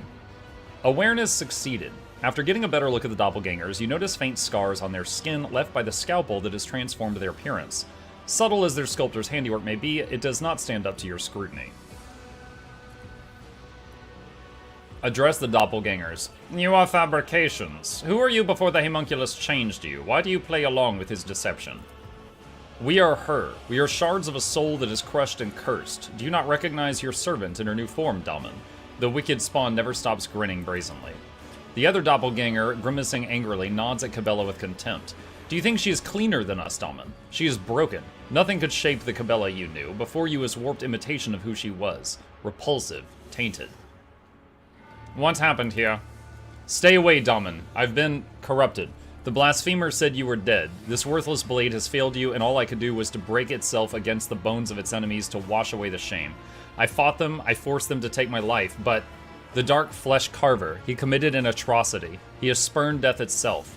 Whenever I received a mortal wound, he would wrest my fading soul from his hands. He mended my wounds, made my heart beat once more, kindled my consciousness a moment before it could be extinguished forever. And he did it again and again and again. And every time I found myself on death's threshold, he claimed a part of my soul to create this.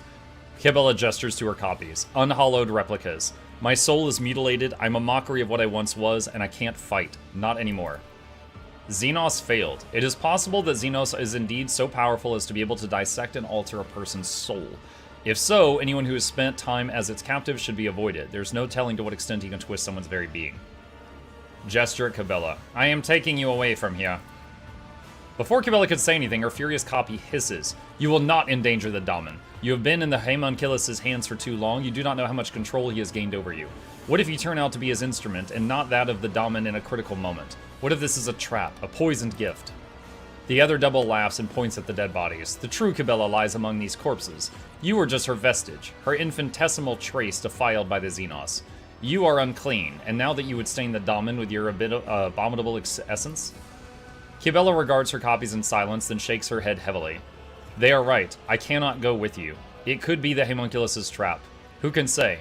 Perhaps I am not even the true Cabela, merely a shard of her. Abandon me here. Save yourself.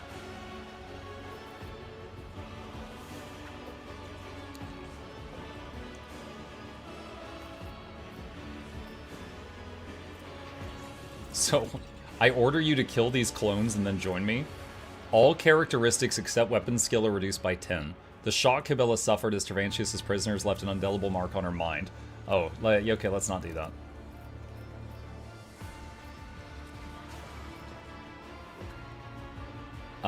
Dogmatic! You would dare plead for a release from your sacred vow of service. Your duty is not yet done, and neither has your penance been paid. She raises her chin and hisses. Do not reproach me, Daemon. Not even you have that right. You who know not of the dread of looking into your own face and questioning what you are. She pulls out a dagger and mutters, Enough!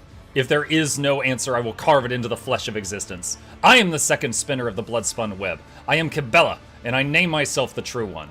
Dogmatic, +5.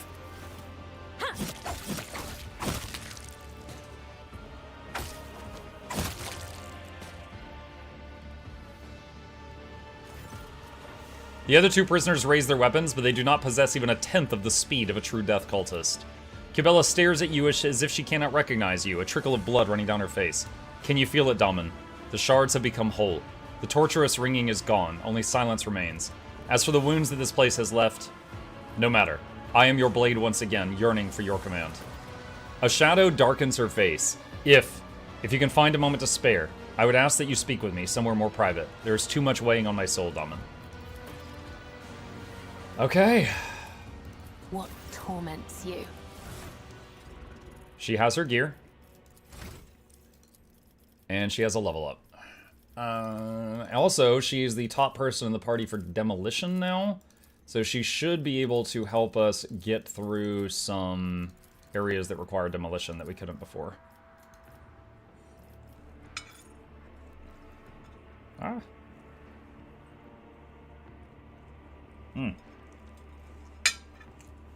My lunch was not cooperating.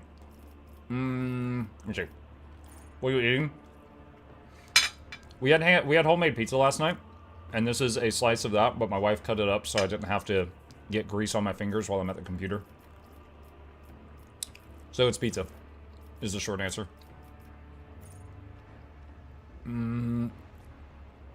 Let's see. So that would typically be 15% damage bonus.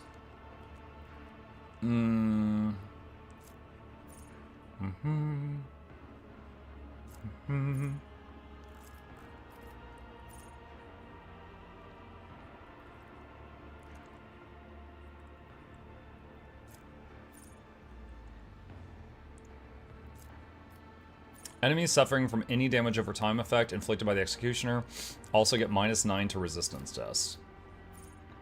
Sure. Alright.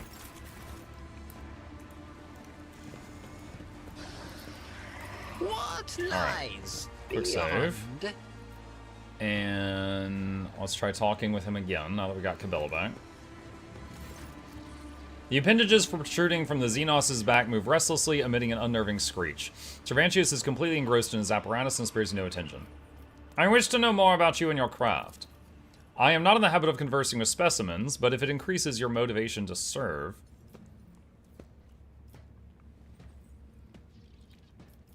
What is your craft? An absurd question befitting your small-minded kind. The homunculi are artists of anguish and the masters of flesh, the delvers into unexplored sources of pain. The greatest among their people. My head holds a brilliant intellect, my hands command power over life and death, my body is the pinnacle of surgical discipline. Our minds hold the knowledge of hundreds of generations. Are you aware of the beautiful variety of essences that can be extracted from the psychic energy of a dying sentient creature? Of the ways shades of torment and methods of termination alter a essence's properties? This is the great alchemy of death and transformation. Persuasion. Smile obsequiously. Until this day, I could only dream of meeting such a wise and enlightened being. Success. The homunculus' limbs react with an excited clatter of blades. I have few equals in Kamarog. My knowledge is vast, it goes beyond what mysteries of flesh and essences.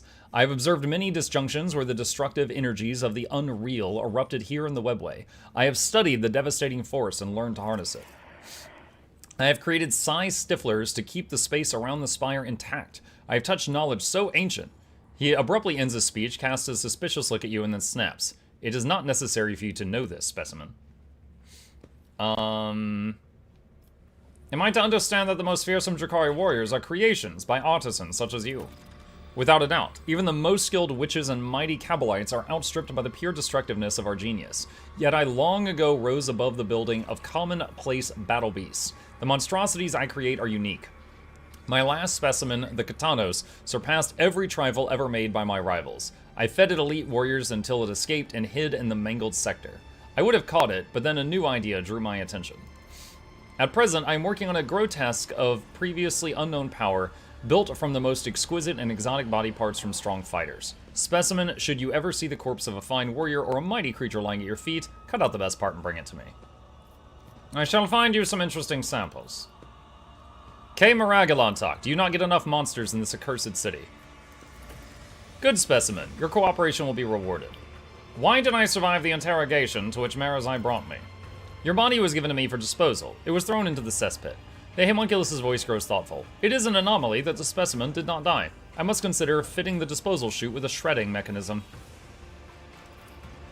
Yrliet shakes her head. The master of flesh is twisting the truth, Alontok. Had the Arabinian not interfered in the Archon's trial, it is unlikely that anyone could have survived that questioning. Let us stop there. I require your aid, homunculus. You forget yourself, specimen. Go and serve my will, and should I decide to shall blah blah blah. Is there any way I can offer to repay a being of such brilliance for the attention it may graciously grant me? His smile is a strange combination of contempt and pleasure. Your paltry possessions do not interest me. If you had something that could intrigue a master sculptor such as I, perhaps a remarkable piece of organics, I might grant you a few short moments of my time. If it is sacrifice you want, artisan of flesh, I am ready to offer myself as one. Yrliet's voice vibrates, but she keeps her eyes locked on Tvantius. Will you take my flesh? I will take more than flesh. I can extract something far more valuable from a single shred of your organics. The homunculus smiles unnervingly. This does interest me. I will not remove much of her. Her functionality will not suffer. Yrliet, why? This will be a step upon the path of atoning for the errors of my past, Alontok. If my sacrifice will bring you closer to salvation, I will commit myself into the hands of this tormentor. I'm guessing it gives her like a permanent debuff or something?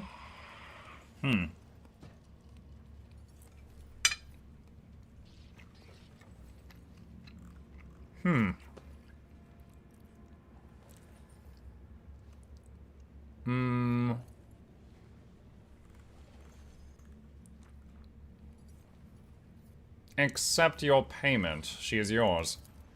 Tvantius produces a device fitted with an unusually long needle.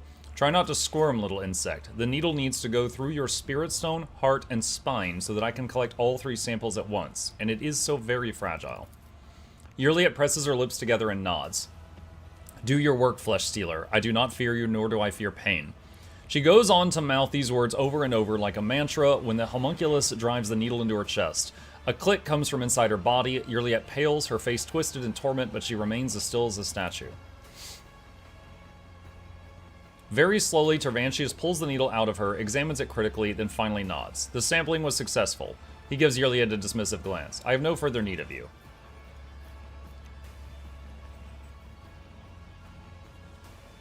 You took my companion's respiratory augment, and now she is dying. Return it immediately.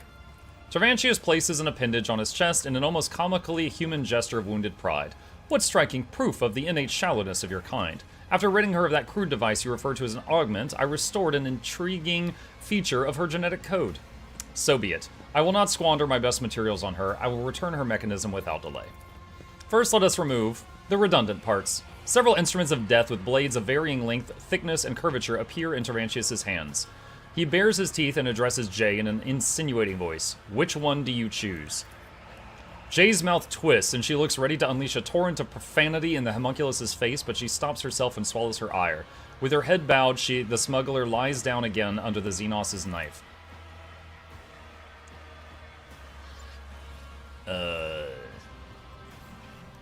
So it's done?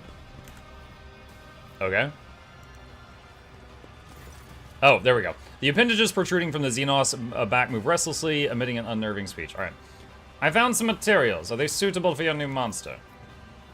The homunculus digs through the chunks of flesh with the enthusiasm of a hungry vulture. Finally, he snaps. Good materials. Good specimen. Bring me more.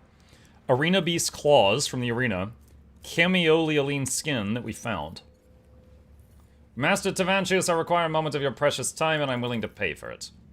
After rummaging through what you have, he pulls out a fragment of flesh that has caught his eye. He splits off a piece of it, places it in his mouth, thinks for a while, and finally concludes. Curious, you have earned my attention, specimen. Speak quickly. My condition has been rather grave since my arrival in Kamarog. Can you mend my body? With a loud click of his scissor-like fingers, his voice turns ghoulish. Let us see what kind of interesting damage your body has taken and which parts of your miserable organics can be improved without inflicting any substantial harm on your sanity. Try not to scream. Some specimens end up tearing their vocal cords during this procedure. Then again, you will scream whether you want to or not. Great.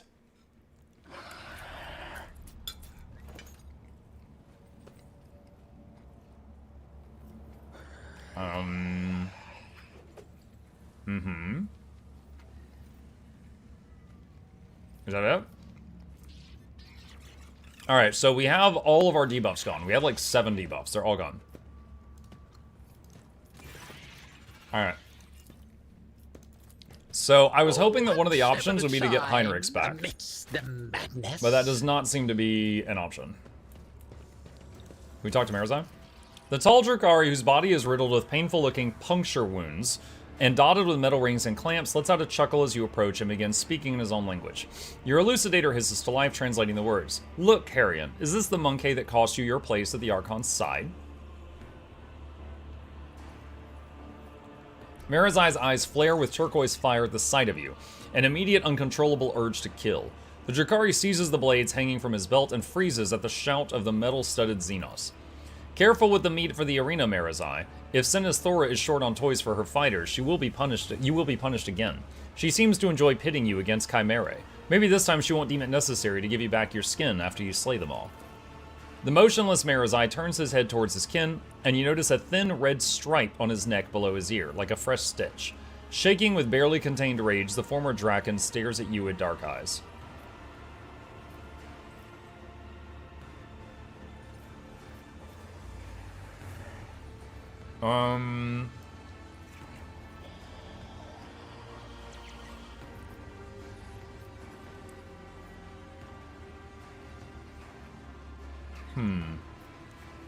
Address Abis. So you and your rabble are the champions of the local arena.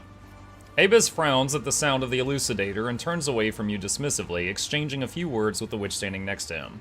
The mocking laughter and haughty looks in your direction leave no doubt about the subject of their conversation.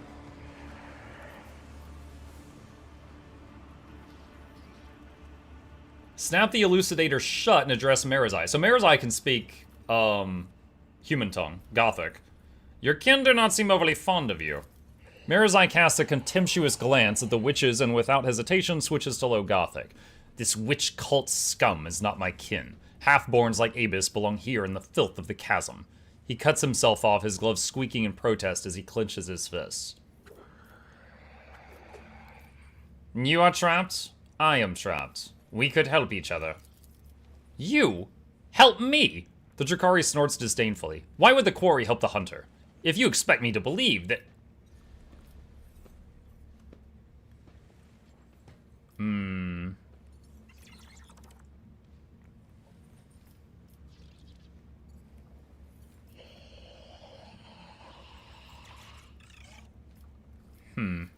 Hang on, trying to decide.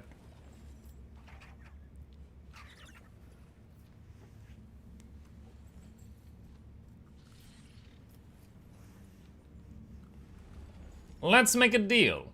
You help me take out my enemies, and I shall help you take out yours. Marizai lifts his chin and lets out a hiss, more pensive than angry. Abus makes an impatient gesture. I'm tired of listening to you and your old friend whispering in that primitive babble. Enough. We must go.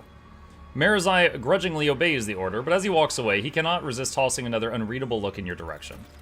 Okay, so I've never done it, but I know, because I was told by other people, that Marizai can join you as a party member. In this Him and the of Space world, Marine are the last two, I believe. am the rogue thread. Speaking of Space Marine, the bars of the cage are sturdy enough to stop a tank, or the fury of a post-human. Not to see them cut down, but Singing softly under his breath, the man of enormous proportions is intently stripping raw meat from a bone with his teeth. His unwashed red hair is falling into his face, his beard matted and blood-stained, and the aforementioned teeth look more like fangs than any human equivalent. Continue. A less knowledgeable person might not recognize this giant humanoid, but you are well aware that this is a Space Marine, an angel of the Emperor. The scar tattoos on his body, which at first appear abstract and primitive, together form the angular shape of a wolf's mouth with bared fangs. This person must be the genetic offspring of Leman Russ, Space Wolf of Fenris.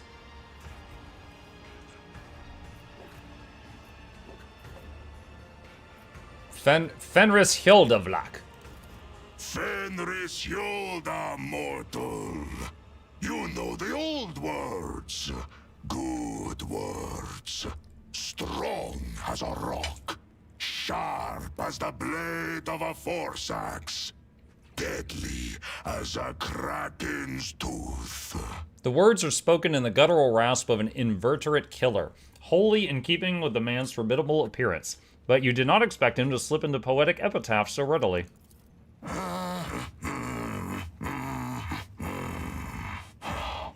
What do you want?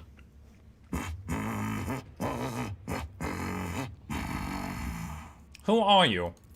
I am a wolf. At first glance, the man does not strike you as possessing great intellect. He is clearly more accustomed to mauling and killing than thinking, but you detect a certain shrewdness in his eyes. Why does the homunculus keep you in a cage? For his own safety. When I am not busy killing inhuman spawn in the arena, the Xenos fear my will.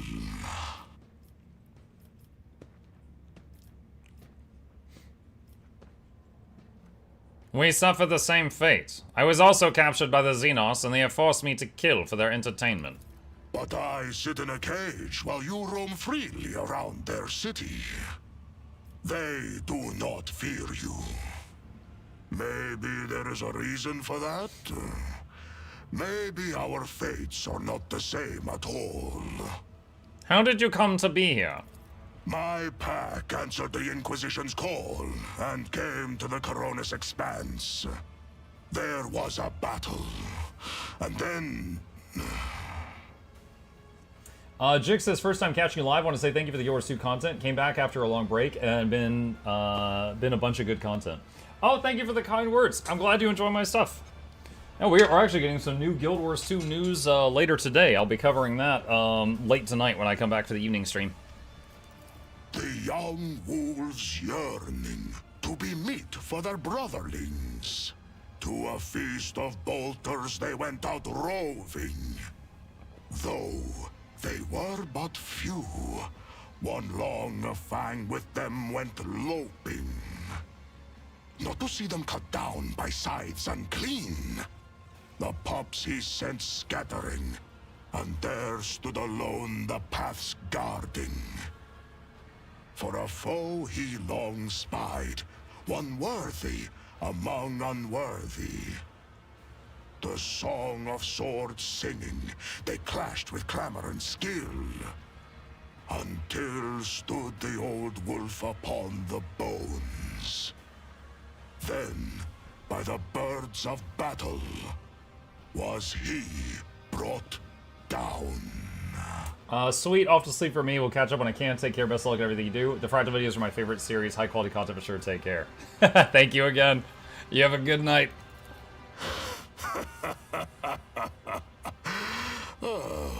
Was that clear enough? This saga sounds less interesting in prose. Pointed the piece of meat in his hand. Don't they feed you? A predator does not eat only when it is hungry. There are many reasons to eat. There must have been a reason for this bloody repast. For a moment, the vicious grin loses some of its sincerity as the bloodthirsty prisoner casts an intense, scrutinizing look at your face as if trying to read your thoughts. You must be planning to escape, yes? And why do you want to know? Because I want to get out of here.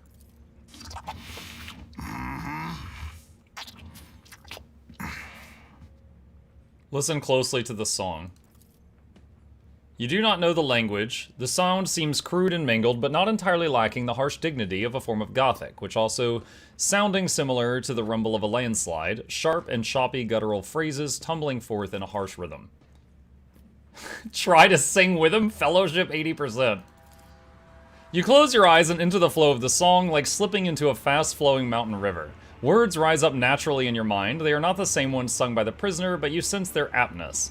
Verse flows from your lips, full of surprising poetic metaphors and bloody details of a nameless hero fighting monsters under the light of unfamiliar stars. You are one who has supped the mjord of the Skjalds, I see. In the long haul, some of my brothers would be eager to tell you of their exploits, so that you would sing a saga of their deeds. Study the man. A warrior such as you could prove useful to me. To get what you want, you will have to convince two very headstrong individuals. Me and my captor. That claw-handed Xenos. Step away from the cage.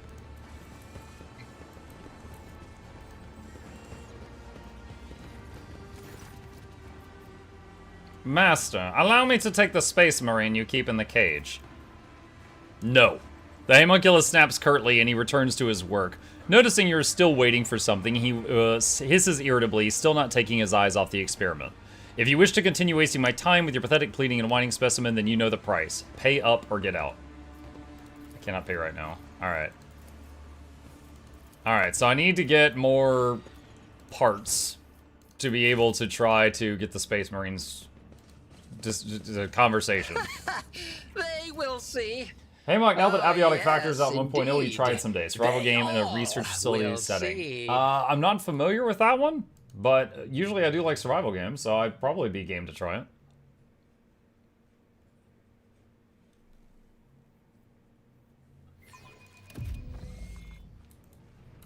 Okay. So, next up, let's see. There's the boss that was down by the commissar. And also the commissar himself. I think we can go back and kill him for what he did to us. Hey chat, anyone excited for the Against the Storm DLC? I haven't played the base yet, so I don't know what it changes. I didn't know they were getting another DLC, but the base game was awesome. I played a lot of the base game. I made a positive review video on it if you're interested. The Twitch integration is a bit too much. We tried the Twitch integration of it. I got my butt kicked. It was a bit too powerful to deal with. I think it bugged because you told him that you had parts for his creation. If you do that, he takes everything you have. And if you leave conversation, you lose the extra bits he hasn't paid you for.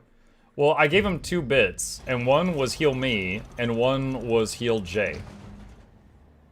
So, I think we used what we paid for.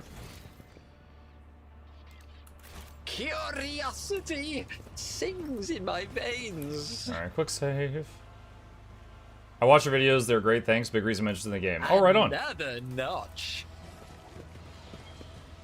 Alright,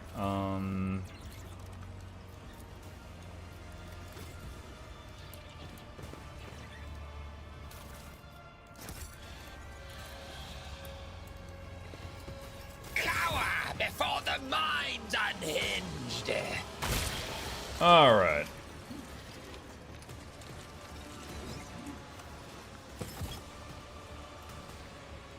Xenos.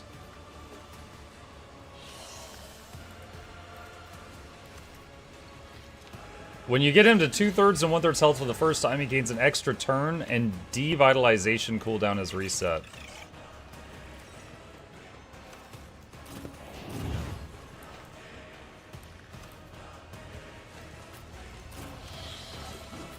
And we don't have buffs, because we don't have,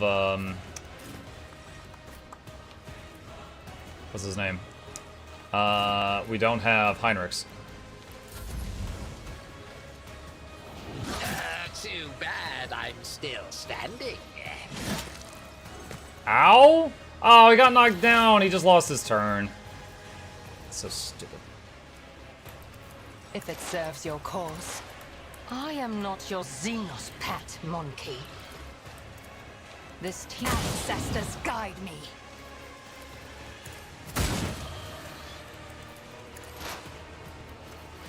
Trust me. The shadows will see it done. Trust me. Woo! Good hit. That was a big hit. And he just killed Muk. God, this thing hits really hard. Dude, stop If taking this more is my turns. death, may my blood be a worthy sacrifice.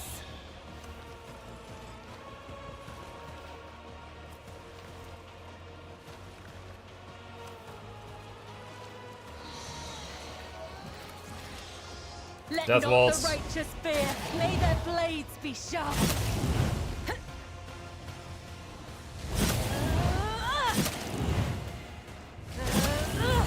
Come, the other side away. Cabela too strong. The biomechanical creature is flailing its limbs faintly. Its body is broken and bears the signs of combat, but it seems no one is planning to repair it. You can see the glistening flesh under the cracked carapace and the bunch of wires that permeate it. The armor plates rise heavily, and the creature emits a wistful, creaking sigh full of regret. The claw of Pascal's mechadendrite clangs loudly. The visor emanates a series of clicks, switching to observation spectrum. Pascal's hands automatically reach for the combi tool on his belt, even as his eyes closely watch the dying creature. Tech use 100%. Examine. Every limb of the creature, the hard ones on skeletal paws and the flexible ones on metallic cords, are equipped with a variety of implements similar to surgical tools. The jagged circular saws, twisted drills, and vibrating monoscalpels promise unbearable pain. You can clearly see the inside of the mechanism through the holes in its armor. Its gut can open to drag a hamstrung victim inside. Once the victim finds themselves in the monster's stomach, they will be pierced by injectors that liquefy them. The substance will then drain to the reservoirs at the tail end of the creature. Pascal, would you like to study this device? Request approved. Pascal eagerly unfolds his mechadendrites, and they all rush toward the monster. A shrieking drill cuts into the armor, while a claw hungrily snaps off chunks of the flesh pierced with strands of metal wire. The creature thrashes and wheezes, but cannot escape the merciless vivisection. I said study. The collected samples are sent to a portable analyzer, and the tech priest visor clicks, recording the procedure in picked images. Pascal suddenly freezes and takes a little step back. Process interrupted. An operational collision has been detected.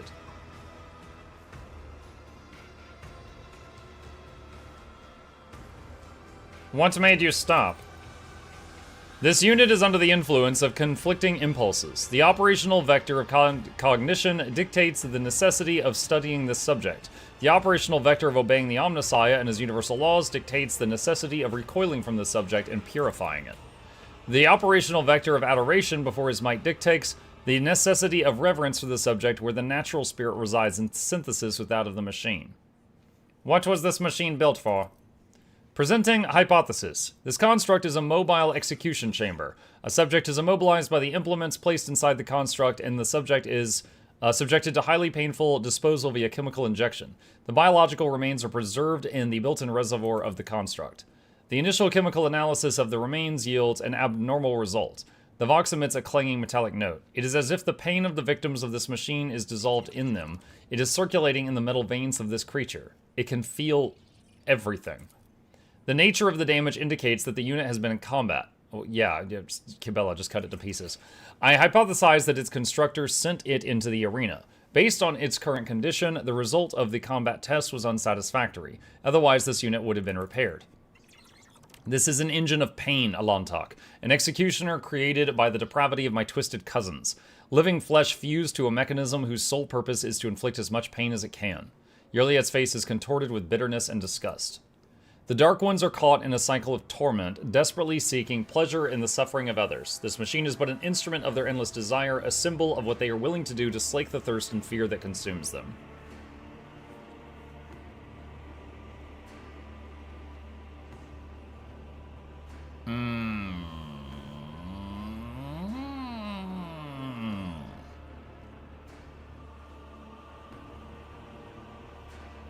I don't know why. Mend this creature, we are taking it with us. I don't know what we're going to do with this mobile thing.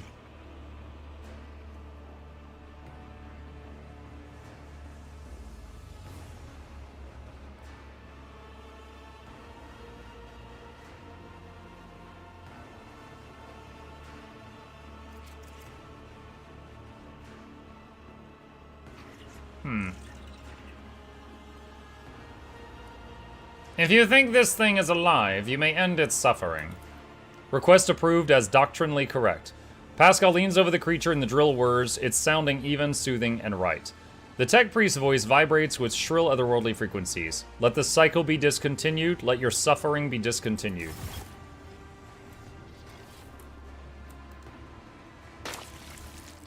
Life Sunderer.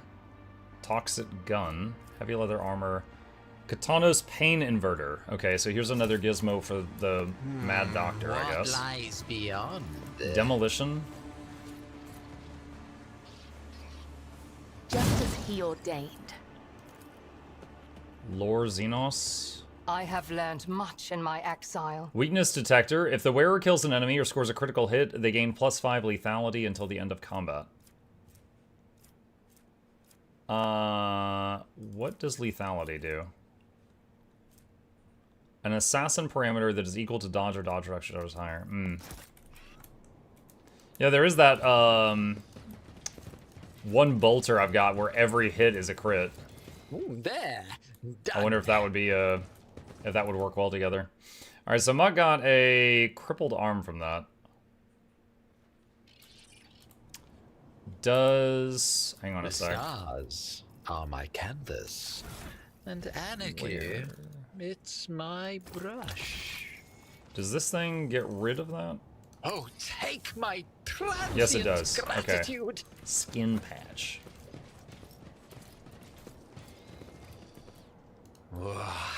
There will be no peace in my wake.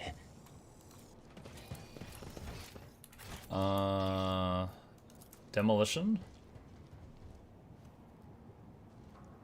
I do what I must. Yeah, we're 2 streams in an hour. Yeah, the one on the main channel is yes. So if you want to watch it live, it'll be there in about an hour. Plus 25 agility, plus 200% damage. Whenever the wearer blocks, dodges, or parries, momentum increased by 10. If the wearer is an assassin and successfully dodges or parries an enemy attack, it creates an additional opening. My only assassin is ranged. Plus 8% parry when using swords. Whenever the wearer parries with a sword, they immediately counter, causing the attacking enemy to become staggered. If the attacker is staggered, the wearer's parries increase by 20%. Okay, so... What the hell was that? Alright, Eagle. Do that. And you... 8% parry when using swords. That would be good if I can get a one-handed sword. Alright, do I have a better one?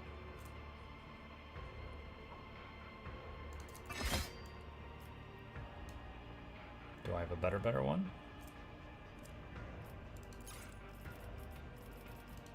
Sort by type.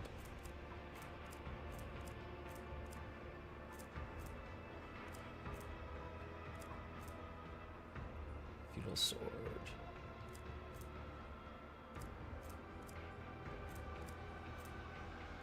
Prisoner shank. Noble sword.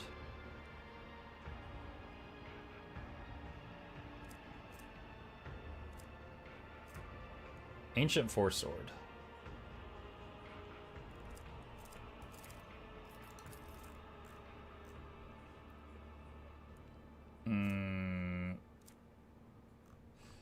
So I can't use the special on this because it's meant for a psyker, but it does do more base damage than my current one by quite a bit.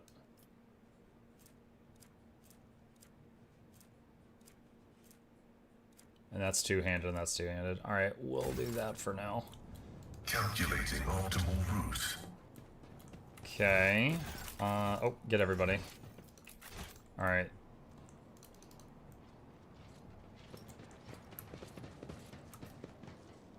Use the fencer boots as well. I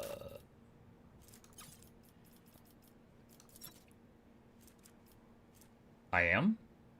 That's why I put the sword on.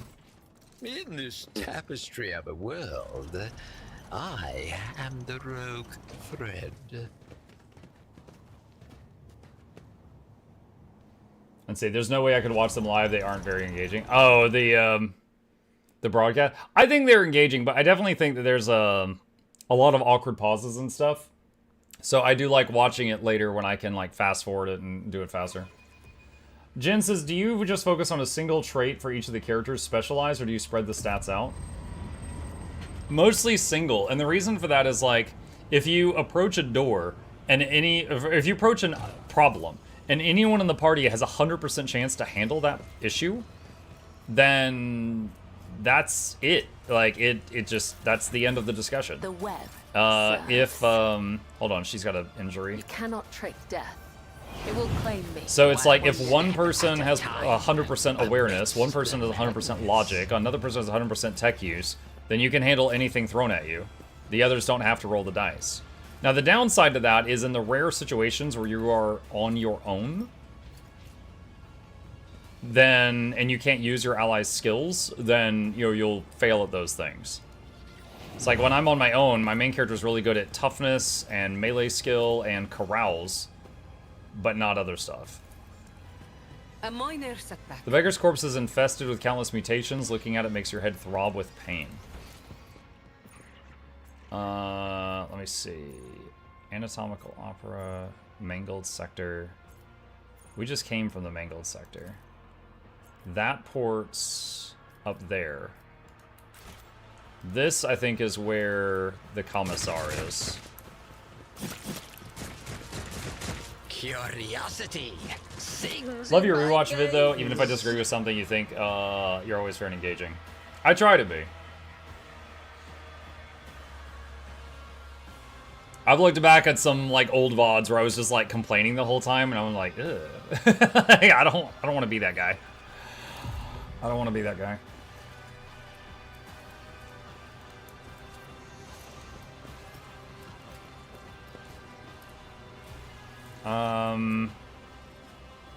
Where's the rest of my party? Where the hell did the rest of my party go? My brothers and sisters, it is time for you to meet our greatest ally. Rogue Trader Mukluk von Valancius himself is part of the Resistance. I ask you, how can we fail with someone so mighty fighting on our side? The maleficent Xenos have already tried to kill him in the arena, yet their efforts were for naught. The Emperor protects. The commissar gives his inspirational speech while looking you right in the eye without a shred of shame. His words draw smiles of amazement and exultation from the people around him. You have never seen any of them before. Wait, not at Malice. Where's Malice? Not at Malice. Was it not our intention to kill him? The Viper is surprisingly hard to kill. He's chock full of life support augmetics. I figured a new pet would be a nice bonus to claiming victory and having the den back. Besides, new recruits need a target to practice their aim on, right? Malice looks horribly maimed. One of his arms has been almost ripped off and is now hanging by sinew alone. His acidic voice, however, is the same as before, and so is the bloodthirsty gleam in his eyes. Just their aim. What about their close combat skills? Let me out. Make me suffer. Pit me against 3 of yours, 5 of yours, unarmed. Good entertainment for your people, is it not?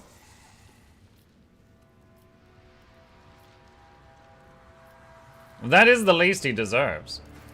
Oh yes, a supplier of meat for the arena, locked up in a cage? What a beautiful and uplifting symbolism. The image alone is enough to get some of our fighters off. I wonder if I can let Malice out. The Emperor protects. The Sith may have been gravely maimed, but his gaze remains proud, piercing, and malicious.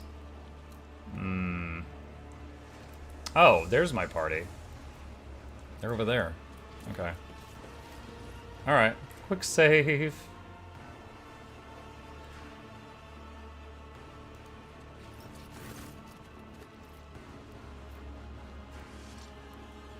Not at your fighters. What do you think these people will do to you if I tell them what your true business is? The commissar answers with a smug, confident smile. Care to find out? Let's see who they believe. Their brother-in-arms who promises them an expeditious escape, or the highborn loudmouth without a concrete plan. You traitorous maggot. The commissar makes a placating gesture and lowers his voice. Yes, yes, you got me. I'm a traitorous maggot. Just keep it down, will you? What did Malice do to cross you? I want the truth.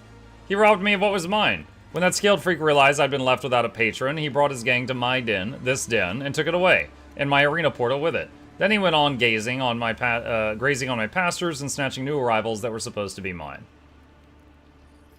I believe you have a problem. I survived. Is that a problem?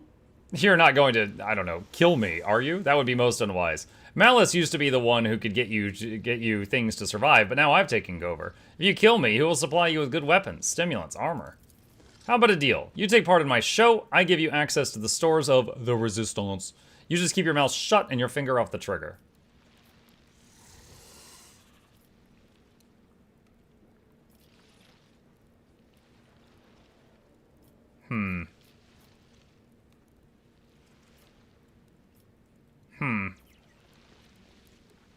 Well, I did just save the game. Hear me, people! This liar serves the Xenos! You have been deceived! To arms! The commissar smirks. Oh, you really shouldn't have. I can shout things too, you see. I wonder who they'll listen to. My brothers and sisters in arms, we have been betrayed! To battle! Let us spill the blood of he who obeys the unhallowed whims of Xenos. For the Emperor! However, the soldiers seem hesitant to comply. They glance back and forth, distrustfully, between the commissar and the known hero of the Imperium who has challenged him. Word of your great deeds has traveled the entire Cronus Expanse and beyond. Listen to me! The commissar is a liar and traitor who has sent many people to their deaths to save his own hide and stay in the Xenos' good graces. Seize him! Wow, did that work? I didn't think that would work, honestly. I said seize him! Holy crap! The soldiers swarm I expected a fight here. The soldiers swarm the screaming commissar, burying him under a pile of bodies, out of which blood-stained fists and gun stocks emerge before sinking back down again. The commissar's cap, torn from its owner's head, flies out of the crowd and lands at your feet. The only confirmation that his reign of treachery is over. Grants plus 10 fellowship, also grants plus fellowship bonus critical hit chance, both to wearer and their allies. Ooh. Maybe for Jay? She's got high fellowship, I think. And we leveled up.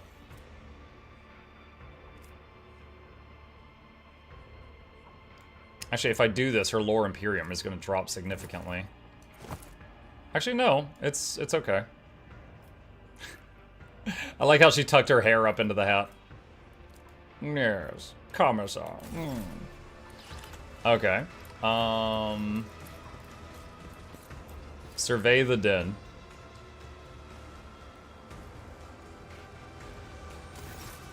The Resistance fighters are looking at you with a mixture of fear and deep respect. You dealt with a false commissar who sent many a desperate victim into a trap to entertain Xenos masters. They do not have the guts to break the silence to speak with you.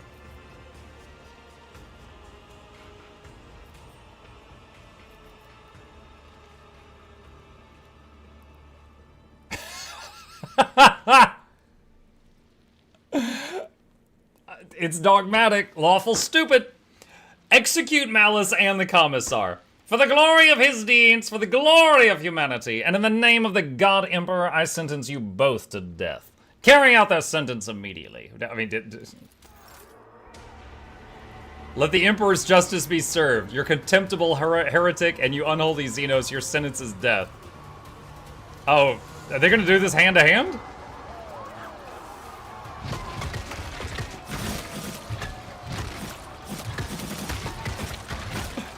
I bet Yrliet is getting a great impression of humanity right now.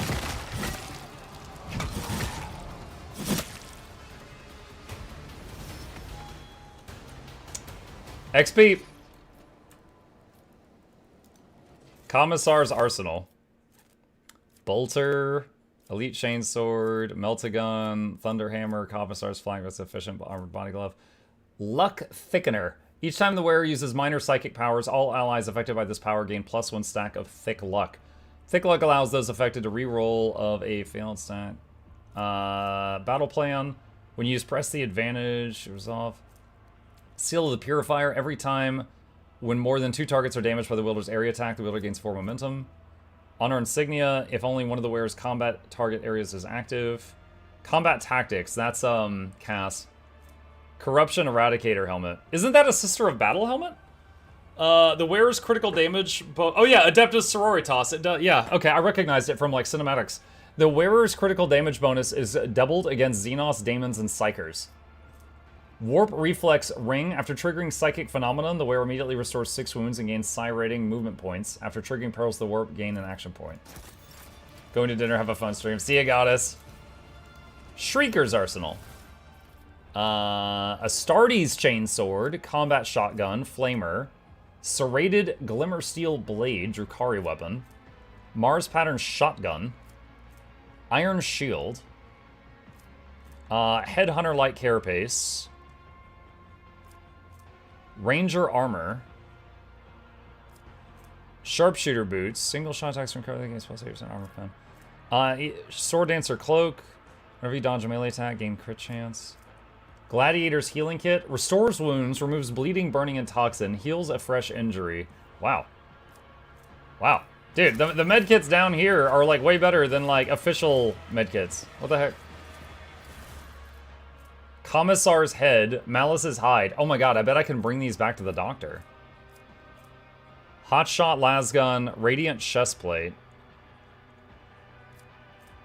Gas Cloud Grenade. Oh yeah, I was wondering earlier if Pascal could use heavy armor.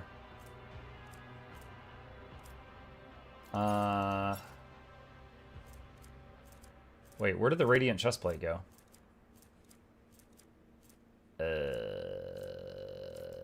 What? What? It should be under... Oh, there it is. Nope, he can't use heavy right now.